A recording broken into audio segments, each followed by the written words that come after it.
Hello, and thank you for choosing this full length, clean, historical Western romance by Kat Lynn. We are so happy to have you with us today. Before we begin, don't forget to tap the subscribe button and like and share with your friends. Your support allows us to continue sharing these sweet, heartwarming stories for free. Now, relax and get ready to travel back in time to the American frontier, where we join an adventure to find love and happily ever after. Enjoy. Copyright of Kat Lynn. Her Rancher's Healing Heart, Rainbow Falls Brides, Book 3, Chapter 1. I'll be heading home now, Doc. Ah, Faith, my dear, thank you for your hard work today. Take care now. There's a lot to do tomorrow. I'll be here, Doc. Good night. Dr. Philip, a gray-haired man, hunched over a desk near a low-burning candle, turned and nodded. As the town's physician, he was one of the busiest men around. Whenever he wasn't treating patients, he was bent over numerous books and medical notes. Faith, his assistant, knew how important they were to him. Faith wiped her hands on her coat, the lingering scent of herbs and antiseptic still clinging to her skin.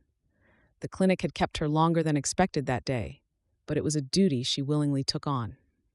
Grabbing her shawl, which lay on an old bench nearby, she stepped out of the small wooden building. The signboard creaked and squealed beneath the breeze, breaking the quiet that stretched on. As the sun dipped below the horizon, casting long shadows on the dusty streets of the small town, she began her journey back home. A low, clear voice stopped her. "Going back home, Faith?" Faith turned and smiled. It was Mrs. Gilbert, the middle-aged medicine woman whose stall was near the clinic. Faith had been so engrossed in getting home that she didn't notice her. She nodded, and the woman returned her nod. "Yes, ma'am, I'll see you tomorrow." The path home stretched out before her, winding through the darkening landscape. The rustle of the wind through the trees and the distant howl of a coyote distracted her, and she gazed around. A few people trod the streets, faces straight. Everyone was in their own world. Pulling her shawl tightly around her shoulders, she continued her lone journey. Faith's thoughts wandered to her elder brother, the only family she had left in the world. The worn soles of her boots crunched against the deserted roads as she trudged toward the farm where she lived. She sighed. She had to get home soon before he did, as he would most likely be very hungry on his return. Working in the mines out of town was no easy job. These days, she'd slowly let go of the loneliness that had been prevalent since both her parents died years ago. Then, she'd spent most of her days on the small farm tending to the few crops. Emmett, her brother, had been the one who encouraged her to find something else. With his help, she discovered a passion: medicine. Thus began her time with Dr. Philip and Mrs. Gilbert. Even though her parents' passing had left them alone, it forged a stronger bond between them that helped them go through the tragedy. Together, they weathered the storms that came with the loss and isolation. With Emmett's help, Faith found solace in the simplicity of her duties. The miles seemed longer than usual, and the wind blowing on her skin was chillier than usual. Her steps increased in speed. Memories of the time she laughed under the starlit sky, the hardships they overcame, and the dreams they shared brought a slow smile to her face. The landscape blurred in the fading light as she fought against the tiredness that had settled in her bones. Finally, she reached the familiar gate of their farm. The familiar creaking hinge announced her arrival, echoing into the dark. The cabin stood there with the wood weathered by time and the harsh elements. The door swung open with a familiar groan, and she took a deep breath. The air was musky, but it carried the familiar scent of home. Was Emmett home? Faith glanced around, lines etched on her forehead. There was no sign of him. It didn't take long for her to notice her brother's absence. Her face relaxed and she released a sigh. Then, despite the fatigue that clung to her, she went into action. She moved through the cabin, lighting the lamps one by one. Soon, the darkness was gone. Once that was done, she focused on putting things in order. Her hands moved with practiced grace, tidying the modest living space. She wiped an old frame that adorned the walls, a faded photograph of her parents. It was the only one they ever took. The silence of the cabin was broken only by her footsteps against the floorboards. Afterward, Faith set about fixing a meal. Emmett would arrive at any moment. Before long, the scent of fresh bread and soup wafted through the air as Faith busied herself in the small kitchen, preparing dinner. Her eyes went to the clock on the wall, the ticking sound echoing the passing minutes. Her brows furrowed. Emmett was taking longer than usual to return. With each passing second, her worry intensified. Her gaze was glued to the window, as if she expected to catch her brother's figure in the distance. There was no familiar squeak, nor were there any footsteps. There was no silhouette, just dusk settling like a shadow on the land. Did something happen? Faith shook her head, her gaze returning to the stove. She pressed a palm against her chest, whispering to herself. Yet even that didn't stop the relentless hammering in her chest. What would she do if something happened to her brother? No. Emmett is safe. Nothing happened. The rhythmic clinking of utensils against the worn wooden table ceased abruptly as an unexpected knock at the door made Faith's heart leap. She turned, a smile breaking on her face. The knocks became rapid. A voice rang out that sent her chest fluttering. "Is there anyone home? Please, somebody." It wasn't her brother's. Her hands, still coated with flour, trembled with a sudden unease that tightened her chest. The flickering lamplight cast eerie shadows on the walls as she made her way to the door. She took a deep breath, trying hard to swallow. Opening the door revealed a group of somber-faced men, some of their eyes avoiding hers and the others downcast. In their arms lay her brother, a pallor on his face that sent shivers down Faith's spine. A shudder seized her as she took in the gash on his head, the blood staining his clothes and their doorstep. "He had an accident at the mines, ma'am," one of the men explained, his voice barely audible above the rushing in Faith's ears. "He fell. We found him and thought it was best to bring him here. The clinic wasn't open when we got into town." Her body felt numb. She nodded, and her hands went into motion, guiding them in. "Please," she said, her voice shaky, "bring him in." She led the men to Emmett's bed. Tears were already falling from her eyes, making her cheeks glisten. Her limbs were shaking. She tried to push back the encroaching dread, focusing on the task at hand. As the strangers gently laid her brother on the bed, Faith's eyes widened with horror. The gash on his head was deeper than she dared to admit. Blood oozed relentlessly, staining the fabric beneath him. She frantically reached for a cloth, pressing it against the wound, but the blood seeped through her fingers. It was a cruel reminder of her helplessness. She broke into a sob as she tried to keep pressure on the wound. Soon her hands were stained red. "No, no, please no," she whispered, almost to herself. The others stood aside, speechless and unable to help. The minutes dragged on, and Faith went around preparing remedies. Nearly tipping a jar of steamy water, she managed to bring it over to his bed. By then, Emmett's breathing had slowed. Faith didn't stop. Her brother's eyelids fluttered, and his breaths grew shallow. Before long, the reality of the situation crashed down on her. The act of saving someone, a skill she'd learned through years of assisting at the clinic, seemed futile in that moment. "Hold on, please." "Just hold on," she pleaded, as if the sheer force of her will could stave off the impending tragedy. Her fingers worked tirelessly, but the blood continued to seep through. The wound was too deep. Her brother's gaze, once full of life, dulled as the seconds ticked away. She felt him slip away in her trembling hands. It was too late. As the final breath escaped his lips, the world around Faith crumbled.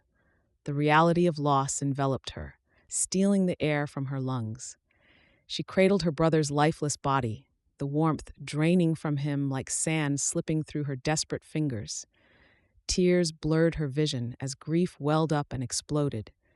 The small cabin echoed with her anguished cries, the sound reverberating through the empty spaces they had once shared.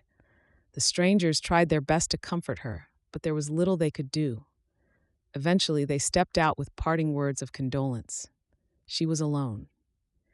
At that moment, as Faith clung to the lifeless form of her brother, her world collapsed. 6 weeks later. The days turned into weeks. Faith worked the fields tirelessly, shutting herself away from town. The small farm became her refuge. The arduous tasks of tending to the land provided a distraction, no, a reprieve from the haunting memories that lingered within the cabin's walls. She toiled under the unforgiving sun each passing day, her hands calloused and her heart heavy. That morning she was at it again, pulling roots from the soil, she sighed. The events of that night a few weeks ago hadn't left her mind. The distant sound of hooves approached, making her stop. She wiped the sweat from her brow, shielding her eyes from the sun so she could see the approaching figure. A wagon stopped by the gate, and a man in a coat and a wide-brimmed hat stepped down. It was Dr. Phillip. Straightening herself, she ambled to the gate. The doctor's face brightened with a smile when their eyes met. Faith. He strode past the gate toward her, the dry earth crunching beneath his boots. It's been a while. How are you holding up? Faith met his gaze, trying her best to return his smile. I'm surviving, Doc. Her voice was a mere whisper, carried away by the wind. Dr. Phillip studied her for a moment before sighing. I've been worried about you. You haven't been to the clinic since what happened to Emmett. I'm truly sorry for your loss, but you can't remain this way. Come back to the clinic. The folks need you. She nodded. Thank you, Doc, but I've decided I can't be a part of it anymore. His furrowed brows betrayed his confusion. A part of what, Faith? The clinic, the town, she said, her words heavy. I can't stand being reminded of what happened. I couldn't save him, and every corner of this place echoes with that failure. He shook his head. Don't say that, child. For a long time, you were a tremendous help to me at the clinic. Your skills and your dedication can't be replaced. I know this is hard for you, but turning away from your calling won't make the pain go away. You have to accept that it wasn't your fault. She shook her head, strands of hair sticking to her sweaty forehead. I can't look another patient in the eye without seeing my brother's face. I'm sorry, Doc. I want to leave and start fresh somewhere else. Dr. Phillip remained speechless for a while. When he spoke, the sadness was evident in his voice. Faith, you have a gift for healing. Running away won't change what happened, and it won't erase your pain. But if you believe it's what you need to do, I can't stop you. I can only offer my wishes and my help. With that, he dug into his pocket and fetched a pouch. He handed it over to her. The jingle of the pouch made her aware of what it was. Oh no, I can't take this from... Holding her hand, he placed the pouch on her palm. Don't refuse this, child. It's my way of thanking you for all you've done for the clinic. I will pray for you. Tears welled in her eyes, reflecting the harsh sunlight. I appreciate everything you've done for me, Doctor. Thank you so much. God bless you. Amen. Do you really have to go? I can't stay here. It's time to move on. Dr. Phillip placed a comforting hand on her shoulder. I wish you the best. Whatever path you choose, may it bring you the peace you seek. As he turned to leave, Faith watched his retreating figure with tears falling from her eyes. She bit her lower lip. She couldn't escape the pain entirely, but the promise of a new beginning gave her some hope. With a heavy heart, Faith turned away from the farm. She stepped into the small cabin, the creaking door echoing the house's emptiness. She took a moment before closing the door behind her. The dim light filtering through the curtains cast a muted glow on the worn furniture. Faith's eyes moved over the floorboard, remembering how hard it was to wipe the blood. The pain welled up, and she shed a solitary tear. No, she couldn't be like this forever. Squaring her shoulders, she composed herself. Her gaze fell on a table nearby. On it lay a newspaper, the Matrimonial Times. She'd picked it up from her last outing to town almost a week ago. The thought of starting again as a mail-order bride hadn't crossed her mind. She picked it up, scanning through the contents. Her eyes were drawn to a particular mail-order advertisement. A foreman on a ranch in Rainbow Falls, named Gary Otwell, wanted a bride. She had been thinking about it for days, but she finally decided at that moment. As she read Gary's words, a glimmer of hope danced in her heart. Maybe this was what she needed. There wouldn't be a better chance to escape the haunting memories that plagued her in the town she once called home. With a determined nod, Faith folded the newspaper and tucked it under her arm. The decision was made. She'd write back to the man in Rainbow Falls. Maybe the town would be as bright and joyful as its name implied. She could use a rainbow after the storm she was passing through. Chapter 2. Dennis rode into town, the dust of the trail settling around him. He sighed for the umpteenth time, lines etched on his face. Recent events had overtaken his life like a relentless storm. He'd been away for so long, only to return to the news of a wildfire scarring his ranch. His hands tightened around the reins as his horse galloped on. He gritted his teeth. The fire had not only stolen away a part of his livelihood, but also a trusted friend as well. Soon he reached the ranch. As he neared the spot where the barn once stood, Dennis's brows pulled together. His gaze fell on the skeletal remains of charred wood haunting the landscape. The ranch had suffered a devastating blow. Livestock lost, structures reduced to ashes, and most painfully, the absence of Gary Otwell, his friend and dependable foreman. It was too painful. When he'd gotten the news through a letter, he cut his trip to the north short and hurried back to Rainbow Falls. Gary's loyalty to the ranch had been unwavering, and the fire had claimed him while he fought to save the animals. The loss of such a dedicated soul was a heavy burden Dennis carried, settling deep within his chest. Jumping off his horse, he strode to the place where the barn and stables once stood. He clenched his fists. How did the fire start? Why wasn't it noticed sooner? Why hadn't he been there to do something, anything? Mr. Sorenson? Mr. Sorenson! Dennis turned. A ranch hand with a clouded face ran over to him, panting. He raised an eyebrow. Hudson? Where are the others? A lot of damage was done, so we're trying to clear things up. He paused, his gaze wavering. I'm very sorry about what happened, and about Gary. Dennis swallowed the bile gathering in his throat. His gaze moved to the stable's ashen skeletal frame. Can you tell me what happened? The fire came fast. We don't know what started it. Floyd said it might have been the heat. And Gary? Gary did all he could to save the livestock. He was a hero, sir. No doubt about that. Hudson paused. But it was too much. The wind shifted, and it was too late for him to get out of the stables. The flames were too much for him. There was no way he could have made it. Dennis's jaw tightened as he absorbed the details. The ranch hand's words echoed in his mind, deepening the guilt. Gary's sacrifice weighed on his conscience. He couldn't accept the notion that there was nothing he could have done. If necessary, he would have challenged nature itself. The fire isn't our only problem, Hudson continued, shifting uneasily on his feet. Dennis's eyes narrowed. There was no mention of anything else in the letter. Is there something else? Yes, Mr. Sorenson. It's about the rivalry with Merle's ranch. It's been getting worse. Dennis's gaze shifted from the remnants of the barn to Hudson, his brows creasing. What do you mean? Craig Merle was the last name Dennis wanted to hear at that moment. He'd been bitter for years, and his rivalry with Dennis had grown bitter. His wife left him after some bad business decisions nearly destroyed his business, and he'd been blaming everyone else since. There had been disputes over water rights and grazing lands. Even though they weren't on the best terms, Dennis couldn't accept that Craig would stoop so low as to set a fire to ruin him. It wasn't possible, right? Hudson leaned toward him, his voice quieter. The fire, it's suspicious, sir. Some folks are saying Merle might have had a hand in it. Dennis's blood began to boil, with fire raging in his eyes. He huffed. If it were true, Craig had overstepped his limits. Dennis's thoughts briefly grazed the idea of retaliation. However, he cast those thoughts aside. Craig was a mean old man, but he couldn't go that far. What would he gain by setting fire to the ranch? No, he was all bark and no bite. He could never have the courage to do such a thing. What will you do about it? We don't know what happened for sure. It's all speculation. We can't take action on that alone. The report was that it was a wildfire, so pinning it on someone without proof seems quite extreme. I just thought you should know, sir. Dennis released a heavy exhale. A bitter taste still lingered in his mouth. Gary's death wasn't just a loss for the ranch.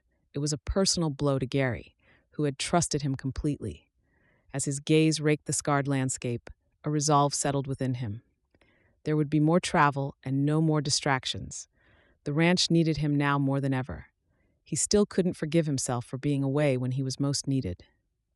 I appreciate your honesty, Hudson. Right now, my focus is on rebuilding what we lost and honoring Gary's memory. For now, we'll focus on counting our losses and rebuilding.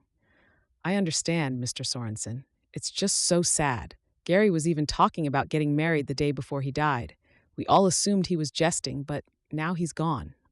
Okay, good job. We'll sort out this. Dennis frowned. The silhouette of a man on a horse coming closer caught his attention. He shielded his eyes to get a better view and took a step forward. His eyes widened. He could make out Joel's silver from anywhere.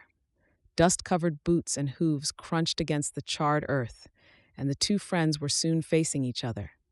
If there was someone he could count on as a friend and a pillar of support during the ranch's darkest hours, it was Joel. Hudson had already stepped back as Joel joined them. The lines etched on Joel's face spoke of understanding. He clasped Dennis's shoulder in a firm, comforting grip. "When did you return? I came to check on your farm earlier, but you hadn't arrived yet." Dennis sighed. "A few hours ago, my train ran late. I heard about the fire. I tried my best to help out before it got worse. Thank God we were able to stop it on time." Joel squeezed Dennis. "I'm here for you. If there's any other way I can help, let me know." His gaze met Joel's, a reluctant smile playing on his lips. "Thanks. It's been tough. I can't imagine what you're going through, but you're not alone in this." Dennis glanced back at the remnants of the barn, sucking in air between his teeth. "We lost not only structures and livestock, but Gary as well," Joel sighed. "I heard the news. Your foreman was one of a kind. I'm sorry for the loss." A heavy sigh escaped Dennis as he raked a hand through his dust-laden hair. "I've made up my mind, Joel. No more traveling for me. I need to focus on rebuilding and making sure Gary's sacrifice means something." Joel smiled. "I'm here for whatever you need. You don't have to face it alone." "Thanks for the offer. The ranch hands can handle the cleanup for now. I need to sort things out, Joel. It's time to rebuild and move forward." Dennis turned to Joel. "Did you hear the rumor? You know, the one about Craig? I heard. Do you really think he has the gall to do such a thing?" Dennis kicked some dust beneath his feet. It seemed quite far-fetched. Could Craig really be that vicious? It made no sense. I have no idea, but by God, I'll find out. Whatever happens, we'll get through it. Thanks a lot, Joel. Your support means a lot. Joel clapped him on the back. "That's what friends are for. If you need anything, supplies, hands for rebuilding, funds, you just ask." As Joel spoke those words, Dennis took solace in them. The offer of support was a balm to his wounded spirit. The burden felt a little lighter. There was still a lot to do, but first, he had to visit Gary's family. Chapter 3. After enduring 30 long hours on the train, the landmark Faith had been waiting for finally came into view: Rainbow Falls. It took her 4 days and 2 extra hours to arrive at Rainbow Falls, a journey she'd spent the last month planning. Her journey was the most hectic she'd had to endure in all her quiet life. At some point, she even began having second thoughts about her decision to begin her life afresh. As she pulled off from the station, she clutched her handbag, glancing around the busy railway station. She tried to shut her ears to the noise filtering through the air from the train, which swallowed up the chatter and murmurs from the train passengers. She stood at the train's bus stop, letting her mind wander.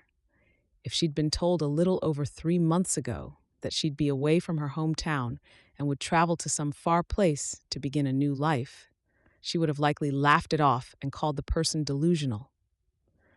But there she was, with all the luggage she could carry and her trunk slung over her shoulders, holding a letter and a map firmly in her hand as though her life depended on them.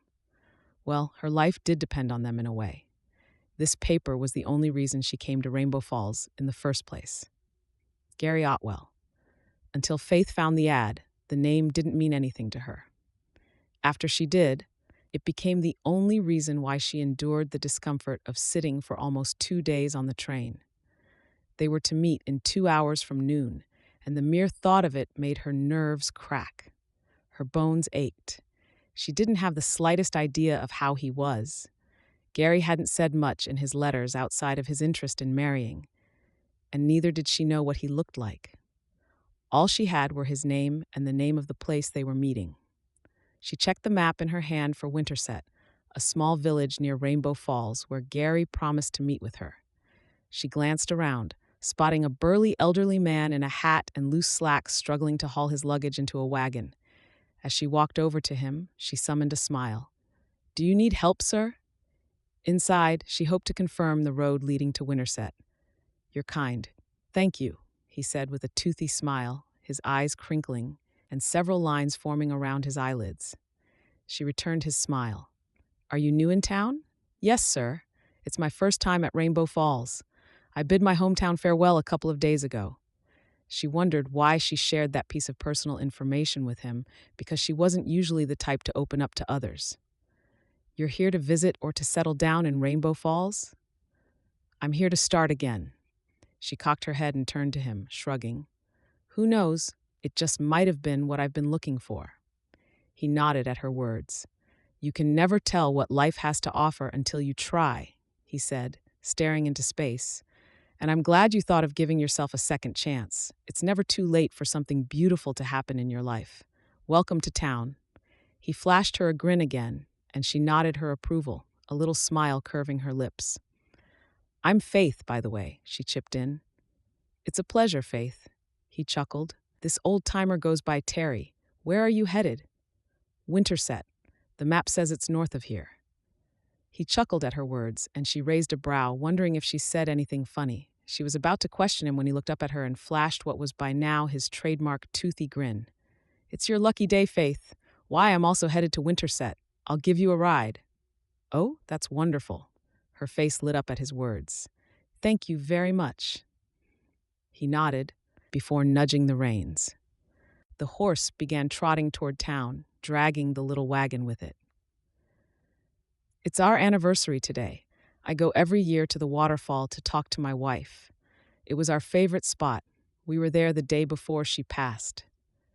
"I'm sorry," she said, slinging her handbag more firmly on her shoulders. She knew what it was like to lose someone. With a sigh, she willed her mind to focus on the present. "It's been 7 long years, yet it feels like it happened yesterday." "I know. It hurts to lose a loved one. The pain never truly goes away." "It sounds like you have some experience." "I do." She swallowed, tears stinging her eyes. "My brother, he passed away a couple of months ago." Terry sympathized with her. They spent the next hour talking about random topics. The old man described the town and places in it before they reached our destination. Once they reached, she bid Terry goodbye and waved as the wagon went out of sight. Then she took in the view of the place. It was a bit busy for a village. The giggles and chatter of several people filtered through the air, blending with the bustle around her. It was all so lively. Faith got so lost in the scenery that she failed to realize how much time had passed. It wasn't until she noticed the sun leaning toward the west that she discovered she'd spent a couple of hours there. What was going on? Why hadn't Gary arrived? He'd assured her when he'd written to her over a month ago that he would make it to Winterset. "You're still here?" Terry's voice snatched her thoughts from her, jolting her to reality. She gazed up at him as he approached her, still on the reins of his wagon. "I'm waiting for someone, and I don't know what to do now that he isn't here." "It looks like you've been waiting a while. Are you sure he'll come?" "I don't know if—" She stopped, remembering she hadn't mentioned Gary's gender. "I never told you who I was waiting for." Terry's smile was warm. "You're a young woman fresh into town, and you have your luggage with you. You don't have family here, or you'd have gone over. It can only mean you're here to meet your husband. I understand. I met Martha the same way." That explained it. "I guess he's not going to show up." With that, she dusted the sand off her palm and propped herself up. "What will you do?" She clicked her tongue and was about to let out a resigned sigh when something dawned on her. She retrieved the newspaper ad from her trunk, glancing at it to find something. She heaved a sigh the moment her eyes landed on it. "Sorenson Ranch," Faith said, pointing at the words on the piece of paper. "That's where he works. Maybe I'll find him there." "Again, you're in luck. I know the ranch's owner. Is he the one you're meeting?" She shook her head. "No. How would I get there?" "I barely have enough on me to survive for a week. I can't afford a horse or a wagon." "I could take you there if you don't mind. My house is just a mile away from the place." Faith's eyes widened at his words, and she gasped. "Really?" He nodded. Tears fell from Faith's eyes as she got back on the wagon. "Thank you so much, sir. You've been of great help. God bless you." He chuckled. "It's a pleasure. Let's be on our way then." Faith stopped at the gate, taking deep breaths. True to his word, Terry had brought her to the ranch. Reaching was one thing, and going in was another. She glanced around. There seemed to be no one around. With another deep breath, she pushed past the gate. Hello? Anyone here? She glanced around. What would she do? Glancing around, she heaved a sigh. There were some buildings in the distance. Her eyes moved to some huge logs near a cleared portion of the land. Prasadi. Was there something going on? She decided to move closer. Maybe someone would be there. Just as she was about to take the first step, she felt a tap from behind. It was so sudden that she missed a step, almost stumbling. But for the strong hand holding her, Faith would have fallen face first. Are you okay? She turned to meet the face of the person with a hold on her and stood rooted to the spot, getting lost in the depths of his blue eyes. Finding her balance, Faith nodded at his words. Thank you for helping me. You seem lost. Are you looking for someone? His eyes pried hers, and she blinked before his words registered. Yes, sir. I was hoping I could speak to someone on the ranch. I'm looking for Gary Otwell. He's the foreman here. The stranger's eyes held hers, and her stomach contracted as he removed his hat, revealing his chiseled face. She almost gasped. His gaze fell, and she wondered why. You don't know about what happened? Are you a friend of Gary's? His eyes narrowed at her, and her body tensed. Did something bad happen to him? Not again. Please, God. I'm Faith Weston, Gary's mail-order bride. He blinked and threw his head back a little. Oh, I had no idea that Gary was engaged. I just arrived. What happened? Faith's heartbeat rang in her head, with thoughts already echoing in her mind. I'm sorry to be the bearer of this news, but the man paused and sighed. Gary passed away in a terrible fire accident a couple of days ago. Faith's knees bucked as the words registered in her mind. She staggered, unable to keep her feet steady, but he immediately reached out to hold her in place. Her mind spiraled, her lungs constricted, and she was almost unable to breathe. A surge of dizziness hit her, and her stomach clenched. How could this happen? No, it couldn't be. I'm so sorry, ma'am. Faith pulled away from him, and he eyed her luggage. You seem to have come from a faraway place. If you don't mind, you could stay with me in the meantime till you get something sorted out. His words faded into oblivion, and Faith pressed a hand to her chest, trying to keep her heartbeat steady. She blindly followed when he led her to his house. She could only nod when he offered her water to calm her down. Her world was spinning around her. Nothing made sense anymore. I'm Dennis Sorenson, the owner of the ranch. When she didn't budge, he added, Feel free to reach out to me if you need anything. There's food on the table. You can have it when you're better. I'm sorry again. With that, Dennis adjusted his hat and walked backward before exiting through the door. The moment he left, the tears Faith had been trying to hold back freely trickled down her cheeks. What would happen to her now? What would she do? Chapter 4. Dennis stretched and took a deep breath, the fatigue setting into his bones. Behind him, the shouts and whistles of men herding cattle rang out into the distance. Digging a hand into his trousers pocket, he fished out a pocket watch. It was just an hour past noon. He could have sworn it was later than that. It wasn't his fault. The sun had hidden behind some gray clouds, and the day seemed darker than usual. It would probably rain soon. After a blisteringly hot morning, he didn't mind a little cool. He'd spent the bustling morning overseeing the reconstruction of charred buildings from the fire and the herding. After all that, it was time to take a break. Hudson, who'd taken on the temporary role of foreman, would handle things. A smile curled his lips. It had just been 2 days since his return, and it was all going according to plan. With that thought in mind, he ambled homeward for lunch. His boots crunched on the dry earth beneath the darkening sky.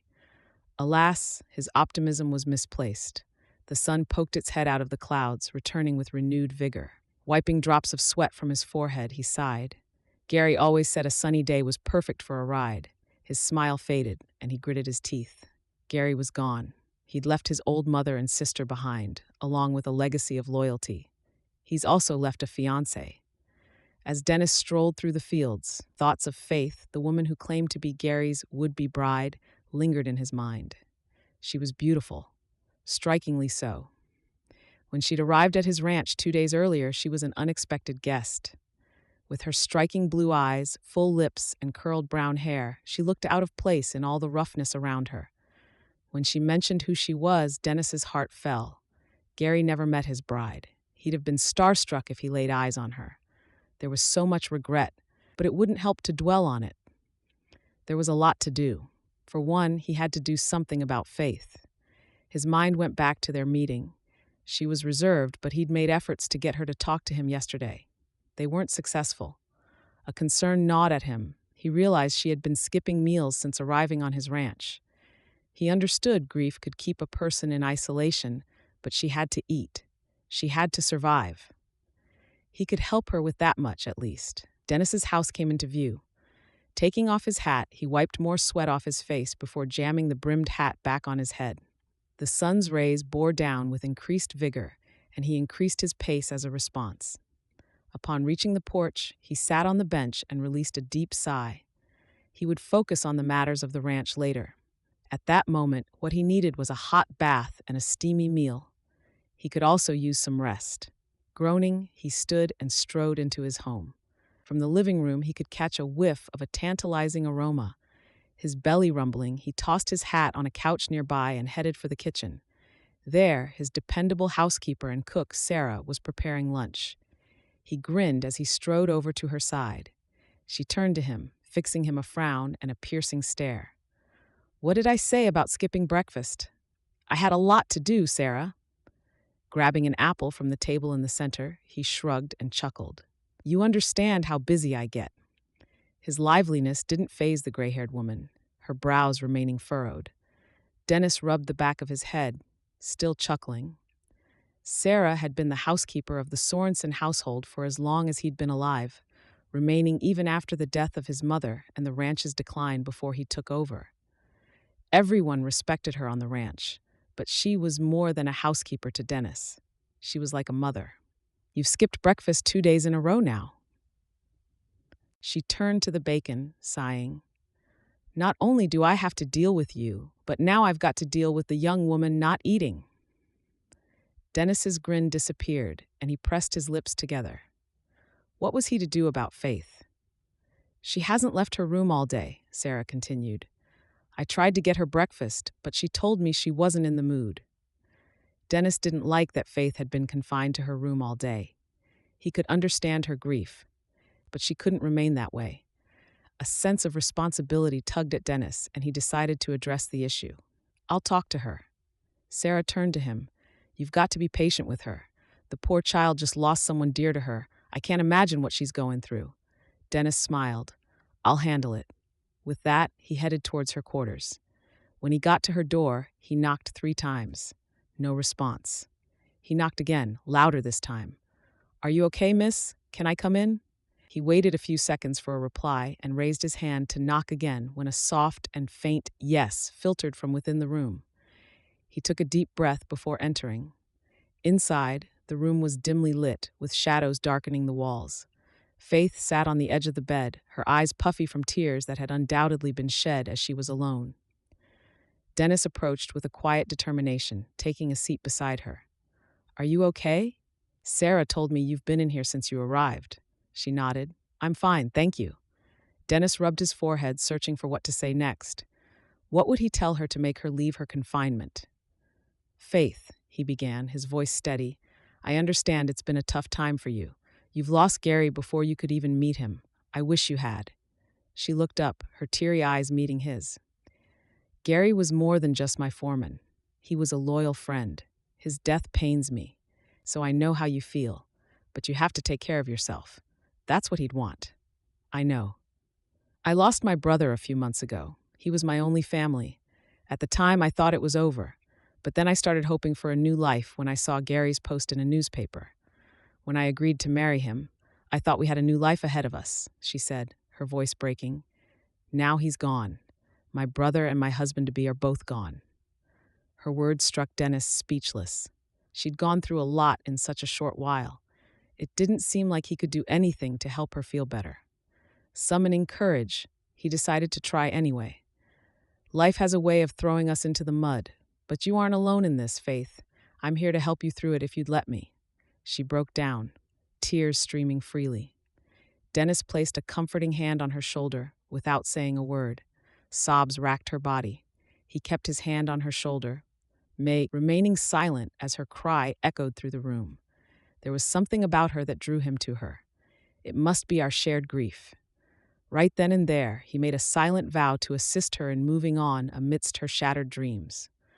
But for now, he'd leave her to grieve Gary's passing. As Dennis rose from his seated position, Faith's arm tugged at his sleeve. Her tear-streaked face looked up at him, a glint in her amidst the sorrow. "Dennis, could you do something for me?" He turned, nodding. "What is it? What do you need? Could you show me around your ranch? I want to see what Gary loved so much before he died." That was sudden. He considered her request for a moment before nodding. "All right, Faith, is that all?" Her head bobbed. "Let's take a tour then. Get yourself ready and meet me outside when you're set." With those words, he stepped out onto the hallway and strode to the living room, where he glanced out the window. Outside, the gray clouds had disappeared, and the sun cast its warm glow on the landscape. It looked like there would be no rain. "Did you talk to her?" Dennis turned to Sarah, who emerged from the kitchen bearing a plate. "I did. She's still in grief, but she's agreed to come out for a tour of my ranch." "That's a relief to hear. She's such a fine woman. It's a pity Gary never got to meet her." Sarah's wistful gaze traveled in the direction of Faith's room before returning to Dennis. "What do you think? About Faith? She's a beautiful woman, ain't she?" Dennis shrugged. The truth was, he couldn't agree less. Faith was beautiful, remarkably so. His brows creased. Was Sarah driving at what he thought she was? "Seems fate brought a wife to your doorstep, Mr. Dennis," she remarked in a sly tone, confirming his suspicions. Dennis chuckled, shaking his head. Sarah never passed on a chance to remind him of marriage. He could see her comment coming. He even wondered why she'd waited this long. "Sarah, don't start with that again. We're just helping a woman in need." She raised an eyebrow. "Isn't she to your liking?" "It's not that. She came here to marry Gary, only to find out he'd passed. She's probably confused and doesn't know where to move on from here. I'll try my best to help her. She was Gary's wife-to-be. I can't see her as anything else." "Well, sometimes fate has its plans, whether you like it or not." He brushed off her words with a dismissive wave. "I'm not helping Faith just to marry her. I'm helping her because she needs my help." Sarah's smile widened. "If you say so." As he waited for Faith to join him, his thoughts lingered on what Sarah had said. A wife, he mused. The notion seemed far-fetched, yet the idea of companionship sparked a flicker within him that failed to die out. Time would tell. Chapter 5. Faith released the pent-up breath she'd been holding in as she watched Dennis's figure exit the room. She didn't know why he was acting so kindly to her when he didn't know her. Somehow, she felt she could trust him. He was Gary's employer, yet he saw Gary as a friend. He was nice and kept a smile on his face even after all that had happened to him. Standing, Faith wiped her tears and glanced around. She had to get ready. Thankfully, she'd woken much earlier for a warm bath. She went through her clothes, selecting a dress. Minutes later, she was ready. Pausing at the door, she took a deep breath. She'd asked Dennis to show her around his ranch, but her nerves were still taut. From the look of things, she would stay on the ranch for a while. She didn't know where else to go. Faith thought of how she would move on, but she shelved the thoughts. First things first, the tour of the ranch. When she stepped out into the hallway, Dennis's voice rang out from the living room. It looked like he was talking to the kind housekeeper. Slow steps carried her to the living room, where Dennis was chuckling while Sarah spoke. Sarah was the first to notice Faith, and she beamed. "You're pushing it too far, I don't think." Dennis fell silent, his gaze following Sarah's. His eyes widened. Faith swallowed. I'm ready." "Wow. Dennis cleared his throat and smiled. "Good. Let's get going, shall we?" Sarah shot each of them a knowing smile and went off. Faith's gaze followed her retreating figure before returning to Dennis. His eyes were still on her. "Is there something wrong?" she asked. "No, you should get something to eat before we leave. Lunch is waiting in the kitchen. We might be a while out on the ranch." Faith opened her lips to object, but her belly rumbled, silencing her. Swallowing her words, she nodded and headed to the kitchen, where Sarah stood beside a wooden table. On the table was a plate of bacon and 2 steaming cups of coffee. The old woman's kind smile was welcoming, putting Faith at ease. She sat down for the meal, with Dennis walking in just as she was about to begin. He sat near her, and she swallowed. She noticed his gaze on her. She wished she'd accepted a meal earlier in the morning. Lunch was a brief affair. Afterward, Dennis led Faith outside and across the sprawling ranch, where the sun painted the landscape in hues of amber and gold, casting long shadows that danced in the gentle breeze.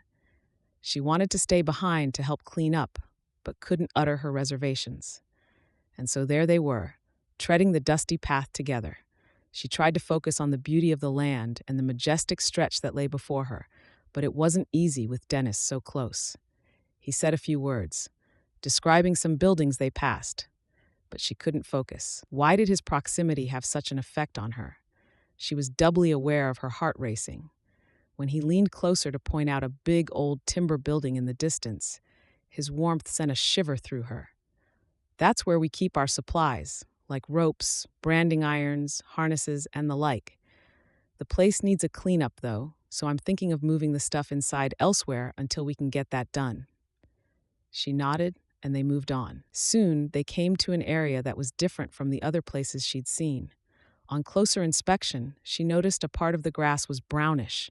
It darkened as they got closer, until the ashes came into view. That was when she noticed it. Up ahead, a wide section of the fields was burned, complete with the charred remnants of some buildings. The skeletal remains looked like ghosts, with the white and gray ash around them contrasting with everything else. A lump formed in her throat. The fire. Percents. The scars of the fire triggered a painful reminder that she'd lost the man who was to become her husband before even meeting him, and she instinctively drew back. She turned away, tears stinging her eyes. Then she felt a hand on her shoulder. "Are you okay?" Dennis's gentle voice calmed her somewhat, and she nodded. "I'm fine." "I'm sorry you had to see that. It's tough seeing it, I know. That's the old barn. I'll clear the rubble soon enough. Let's focus on something else, all right?" Grateful for his understanding, Faith nodded. She wiped her tears while he waited.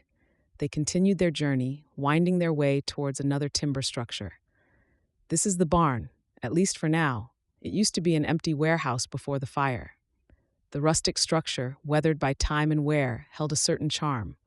A young man was outside, raking hay. He nodded to Dennis, who did the same. His gaze moved to Faith, and he smiled. She didn't miss the way his eyes widened. Inside, the scent of hay and horses enveloped them. Dennis introduced her to each horse, sharing stories of their quirks and personalities. "This right here is my favorite," he said, rubbing the muscled neck of a white horse Faith found quite beautiful. "Ness, I call her. Beautiful creature, isn't she?" "She is." "And this right here is my fastest horse." He moved to a brown stallion, whose skin seemed carved out of bronze. "Molten. Got him at a horse fair in Kansas. He was very expensive, and I had to pay extra to get him here by train, but he's worth it." The horse neighed, and Dennis's hands moved to its nose and jawline. Faith marveled at how easily he handled his horses. "Why isn't Milton your favorite?" "Molten." He turned to the white horse. "Ness is the fawn of the horse my mother loved. It was her wedding gift from my father." "Oh, the horse must have been beautiful." "She was, like my mother." He sighed, and Faith resisted the urge to move closer to him and embrace him. She knew what it was like to lose family. She'd lost her parents early as well. Amidst the gentle nickering of the horses, Dennis handed Faith an apple. It was sudden, and she was still deep in thought. The apple slipped from her fingers, but she managed to catch it before it landed on the hay. "Why don't you try feeding them? There's more where that came from." "Me?" he chuckled. "Yes, you. Are you afraid they'll bite?" "No, but You have no reason to be afraid. It's not so hard. Come." He beckoned to her with a hand. "We'll start with Ness. She's the gentlest horse here." Taking a deep breath, Faith moved closer to the horse. It breathed against her face, its warm breath blowing through her hair. Faith shuddered when Dennis took her hand and placed it on the side of the horse's face. She didn't know what sent warmth through her at that moment. The horse's breathing or Dennis's lingering touch. "Rub gently. See, that's it." She did as he said, and he left her hand. The horse shook, then lowered its head. It was so close she could touch its nose with her forehead. Now the apple. Nodding, Faith brought the apple closer. The simple act brought a spark of joy to her eyes as she offered the sweet treat to the eager animal. Its warm breath and velvety nose against her palm provided a comforting distraction. With a grin on her face, she turned to Dennis, who smiled and nodded. "I told you it's not so hard. Can I do it again?" "Of course," he said, laughing as he tossed her another apple from a pile nearby. Time passed, with Faith's grin turning to laughter as she fed the eager horses. Once she was done, she strolled through the barn with Dennis. They exchanged stories and laughter, and he commented on her fear before she fed Ness. While she laughed at his words, Faith reflected on how she found herself at ease in Dennis's company. His genuine warmth and kindness were a balm to her wounded soul. The weight of loss seemed momentarily lifted, replaced by the simple pleasure of shared moments. "I appreciate you showing me around, Dennis," Faith admitted, a genuine smile playing on her lips. "It means a lot." He met her gaze with a reassuring smile. "Well, you're part of this now, Faith. We're here to help each other through the rough patches. I enjoyed it as well. Next time I'll teach you how to ride." "Now, I don't think riding is suited for me," she said, laughing as she waved off the idea. "Nonsense. You'll love it. You'll see." Their conversation continued, flowing effortlessly. Faith marveled at how easy it was to talk to Dennis.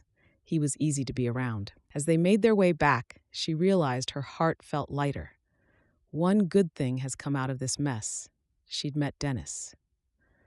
The days passed, and Faith found solace in the routine of ranch life. At least, she felt comfortable enough to help out around the ranch house and help with preparing dinner in the evenings. On one such evening, she stood beside Sarah in the rustic kitchen, chopping vegetables for dinner. The sizzling from the pot on the stove and the rasping of the knife against the board filled the silence. Sarah, who was mixing other ingredients, suddenly chuckled. Faith glanced at her, wondering what had happened. "What made you laugh, ma'am?" "It's been so long since I prepared a meal with someone else on this ranch. I'd almost forgotten how comforting it felt. It's a real delight, I'll tell you that." Faith smiled. "It's my pleasure." Sarah glanced at Faith with a knowing smile and a twinkle in her eye. "You've been a blessing around here, Faith. Everyone knows it, even Dennis. He enjoys your company." Warmth flooded Faith's cheeks. "Well, he's been so kind to me. I appreciate everything he's done." She didn't know what else to say to that. She did enjoy his company as well, but where would a conversation like that lead? She didn't have to wonder for long. The older woman leaned in, her voice lowering. "You know, dear, I believe all things work together for good. Sometimes the storms in our lives bring unexpected blessings, like new unions." Faith paused, her knife halting midair. She met Sarah's gaze, sensing the unspoken words hanging in the air. The meaning was clear. "You mean Dennis?" Was Sarah telling her to consider being with Dennis? She cast the thought aside. "That wasn't even possible." Sarah nodded. "He's a good man, Faith, and you've been a light in his world since you arrived. Sometimes we find what we need when we least expect it. He's helped me out a lot, but that's it. Right, ma'am?" Sarah returned to stirring the pot. Then she turned to Faith once more. "Do you think that's all there is to it?" Faith wrestled with conflicting emotions. Dennis had indeed been a source of comfort and a friend during her darkest hours. Yet the prospect of opening her heart again and risking getting attached after the tragedies she'd faced was daunting. Her hands trembled when she returned to chopping. She didn't know what to do. "I've lost so much," she said, her eyes stinging. "I'm afraid to hope for something more." The housekeeper gently placed a hand on Faith's shoulder. "I understand, dear. It's a choice only you can make. But don't let the shadows of the past rob you of the possibility of a brighter future. Dennis is a good man, and you deserve happiness." She wanted to ask if being with Dennis would give her that happiness, but stopped. There was no way to know.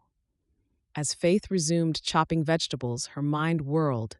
The future was uncertain. Dennis was to her a pillar of support, and he didn't hide that he cared for her. Surely it was because she would have been his foreman's bride.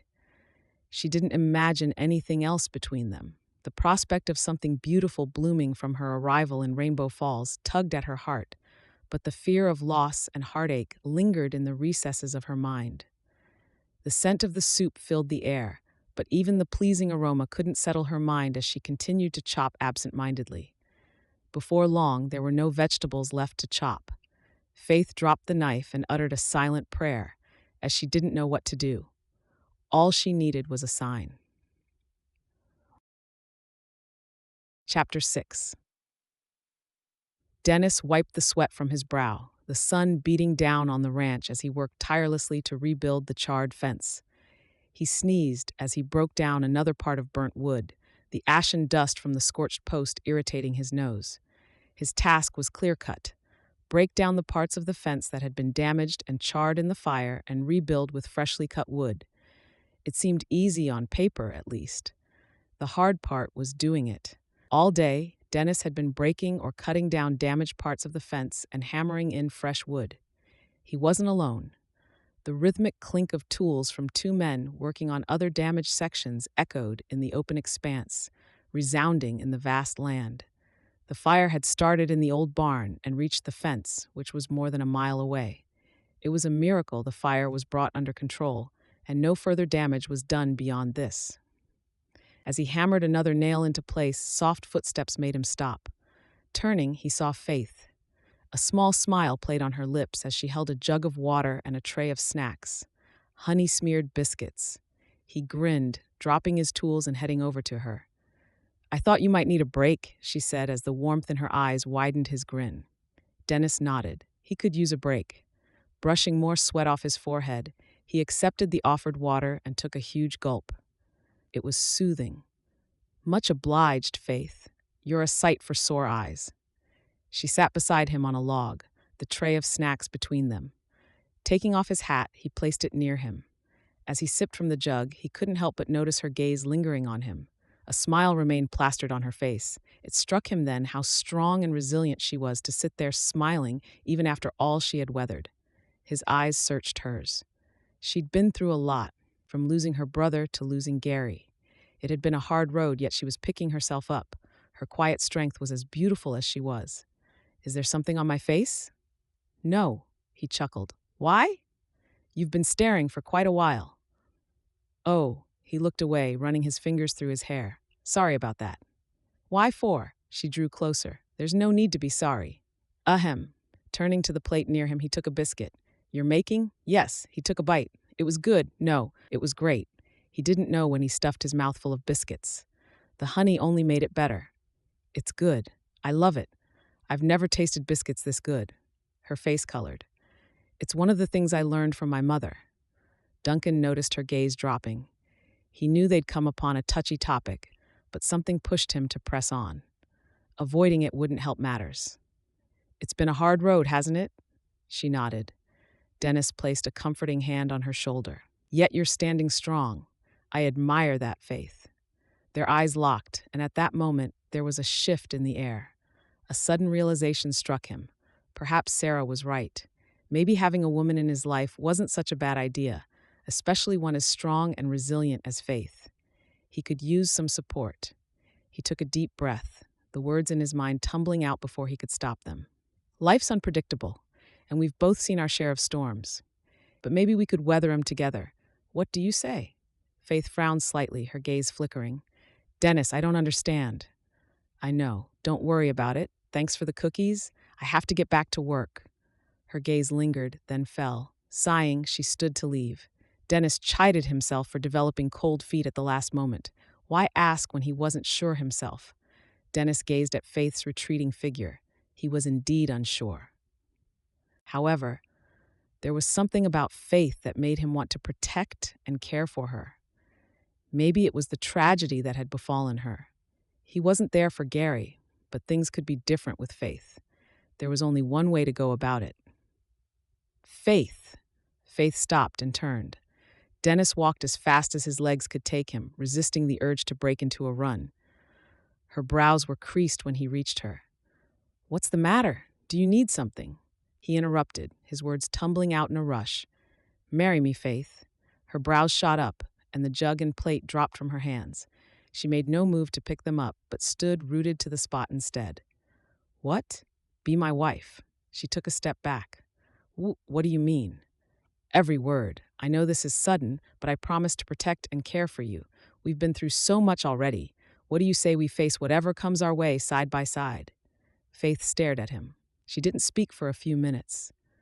Why me? Why now? Dennis sighed. I don't know why, but your presence here has made everything better. I want you to be a part of this ranch. Marry me, that's all I ask. After a moment of stunned silence, a soft smile touched her lips. Yes, Dennis, I'd like that. A rush of relief and joy flooded through him. There was a warmth in his heart, and the promise of a shared future resounded within him. The future held promise. Chapter 7.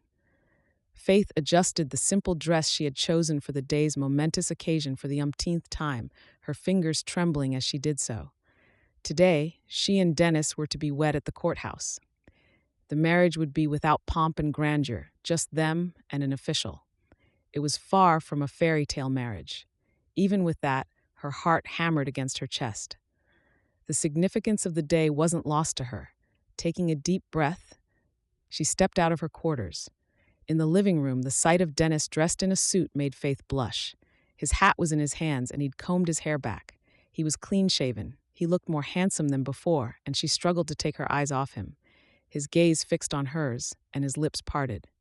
Beside him was Sarah, with a wide grin on her face. Wow, you look... He cleared his throat, a little louder than usual. Shall we? Yes. He held out his hand, and she hesitated for a split moment before taking it. Without uttering another word, he led her outside. He helped her into the carriage, and her breath hitched when he slipped into the seat beside her. They headed for the courthouse in town. As the horse trotted along the expanse of dusty land, Faith clutched her dress. Her chest still fluttered wildly, and the knot in her stomach tightened. It had all happened so fast. She'd arrived at Rainbow Falls expecting to marry Gary, yet she found herself about to be married to his boss and friend, Dennis. She didn't know if she was making the right decision, but as she stole another glance at him, his warm smile reassured her. He'd already explained they were getting married in name only, until she felt ready to move on and embrace love once more. He was trying to secure her future, and she appreciated him for it. In the quiet moments that followed, Faith realized how deep a connection had blossomed between them. Dennis's kindness, intelligence, and hardworking nature had woven a sense of security around her heart. The warmth she felt in his presence made her certain she was making the best decision. After all, the man beside her had guided her through her grief. Faith turned to the world outside, her gaze lost in the expanse. This was to be her home now. As they neared town, the lush vegetation, farmhouses dotting the landscape, and the greenery where cows grazed in the sunlight gave way to more buildings and more people. They were close. We're almost there, Dennis said, echoing her thoughts. Faith nodded. You know, I wish my best friend were here to see this, he continued, chuckling. He has always pressed the issue of settling down, but I've never quite gotten around to it.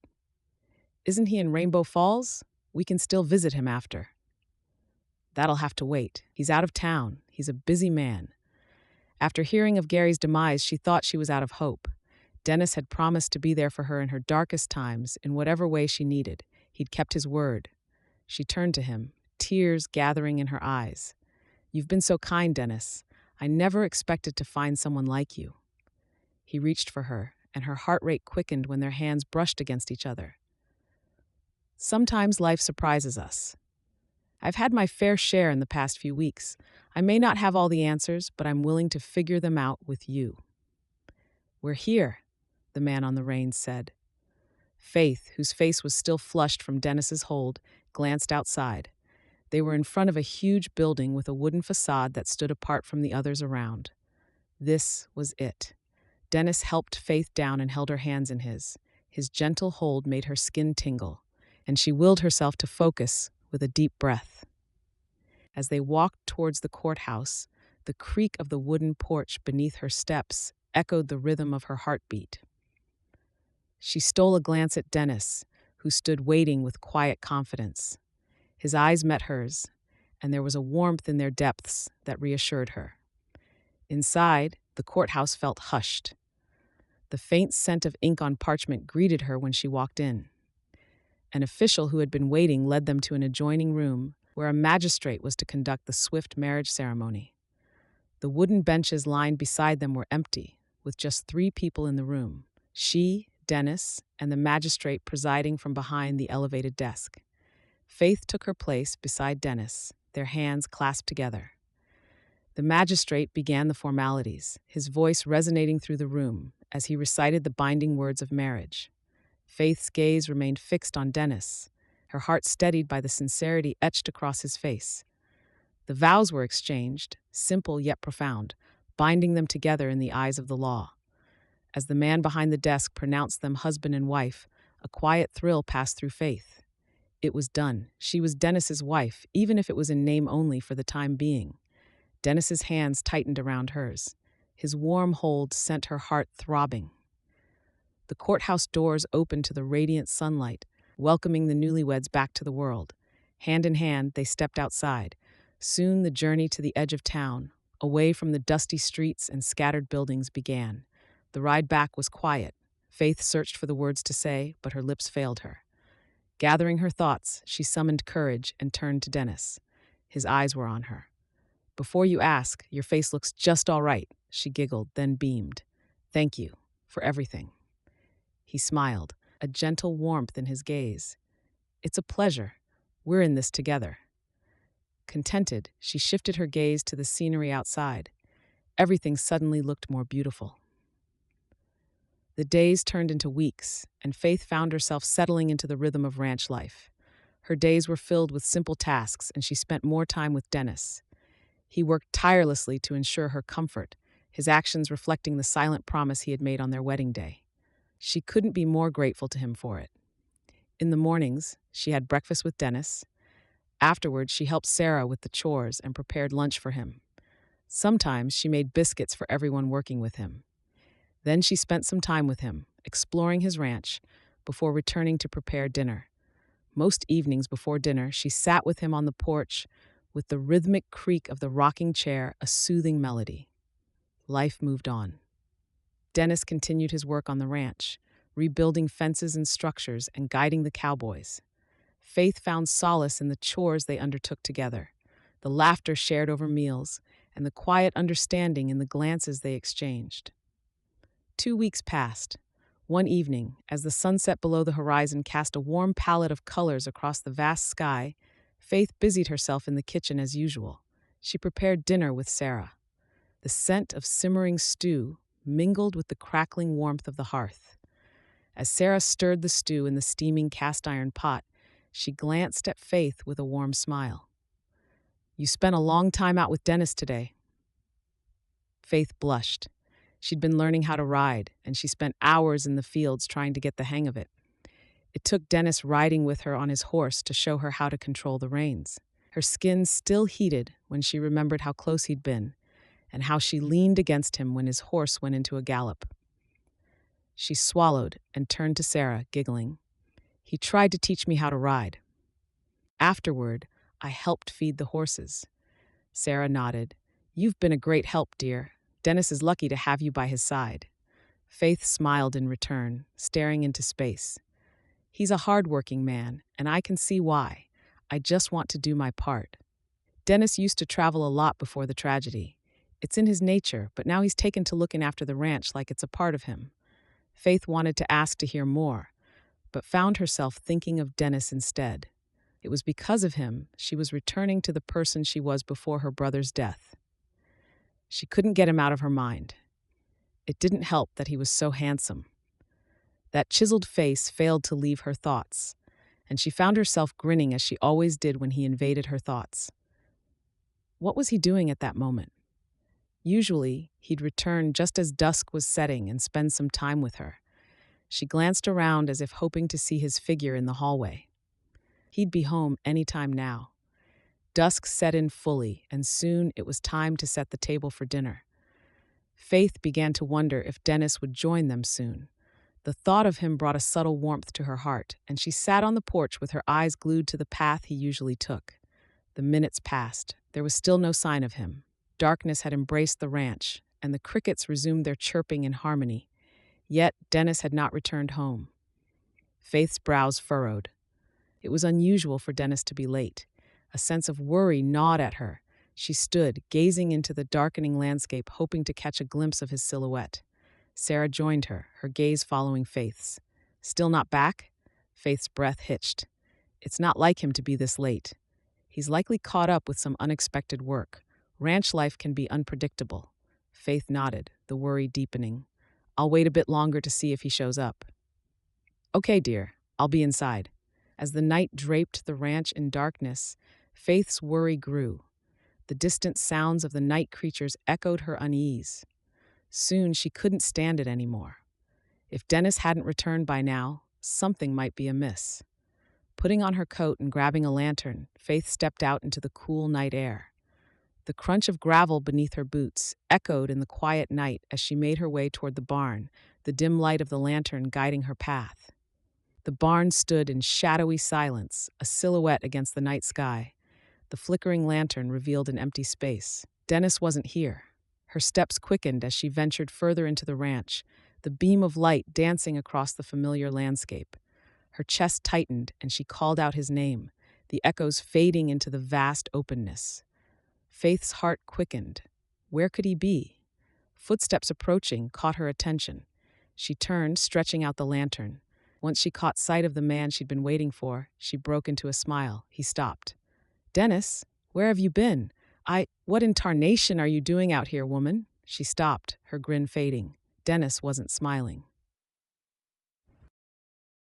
Chapter 8. An hour ago. Good night, Mr. Sorenson. I'm off now. See you tomorrow, Hudson. Hudson tipped his hat in reply before ambling off to his quarters. With a tired nod, Dennis leaned against the fence and took a deep breath. The sun had set. It cast a tranquil glow over the almost completed new stable. Alone now, Dennis turned his attention to going home. Dinner was waiting. As he strode down the lonely path, a smile spread across his face. The day had been busy as usual, but it was just as memorable too. The highlight was teaching Faith how to ride.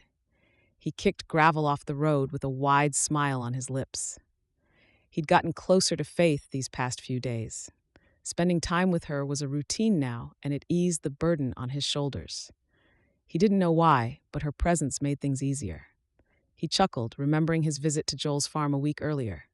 Joel had remarked on how jolly he was and enjoyed hearing about Faith.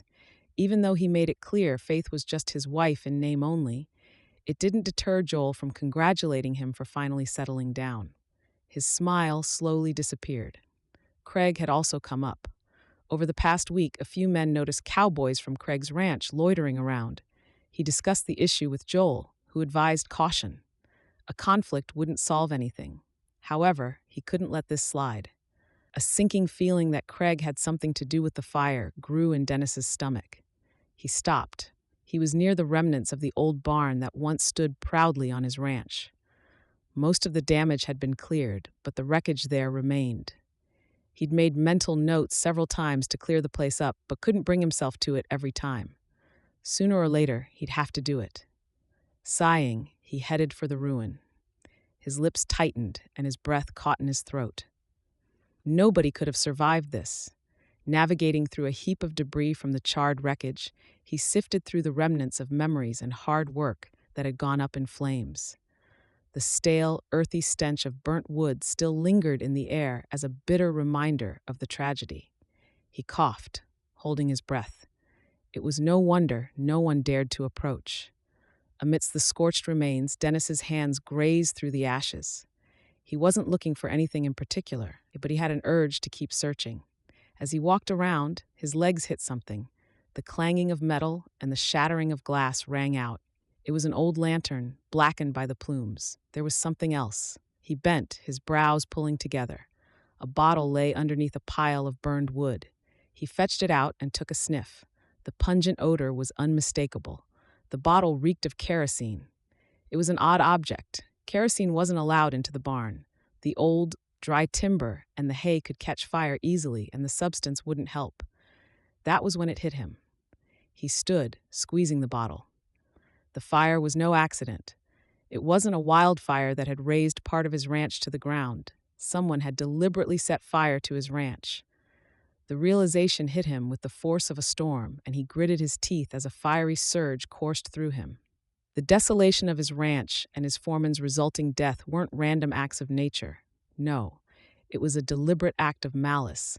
Dennis grappled with the implications, his mind racing. Someone was behind this heinous act. As he stood amidst the ruins, a memory echoed in his mind. Hudson had shared details about an ongoing conflict with Merle's ranch, which intensified in his absence. Only moments ago, he had been thinking about the simmering feud himself. He connected the dots. The motive behind the arson now seemed glaringly clear, his fists clenched in silent fury. Craig's rough face, with his dirty brown beard and shaven head, came to mind. If Craig was the one who did this, then he had a lot to answer for. He grunted, kicking away planks of wood. Dust and ashes blew into the night air. Even with this, he couldn't do anything. There was no proof Craig had started the fire, yet that didn't deter Dennis. His resolve only hardened. He would get justice for Gary. His mind still ablaze, Dennis marched towards the ranch house. As his boots stomped on the dry earth, he stopped. A faint light in the distance got closer. He slowed his steps, wondering if it was an intruder. It wasn't. It was Faith, her silhouette illuminated by the soft glow of lantern light. His face darkened as he reached her. "What in tarnation are you doing out here, woman? You could have been in danger." His words came out with a growl. It might have been too harsh, but he was too frustrated to care. Faith met his scolding gaze, her eyes widening. "I'm sorry. I didn't know that. I was just worried you were running late. I didn't mean to cause any trouble." His muscles relaxed slightly. "Worried? Faith, you shouldn't put yourself in harm's way. What if I lost you like I lost Gary?" "What are you talking about? Who'd want to harm me?" He noticed her fingers trembling and scolded himself for his lack of self-control. "Anything can happen. Don't stray too far from the house at night, please." Faith glanced away. Then, "I had no idea. I'm sorry."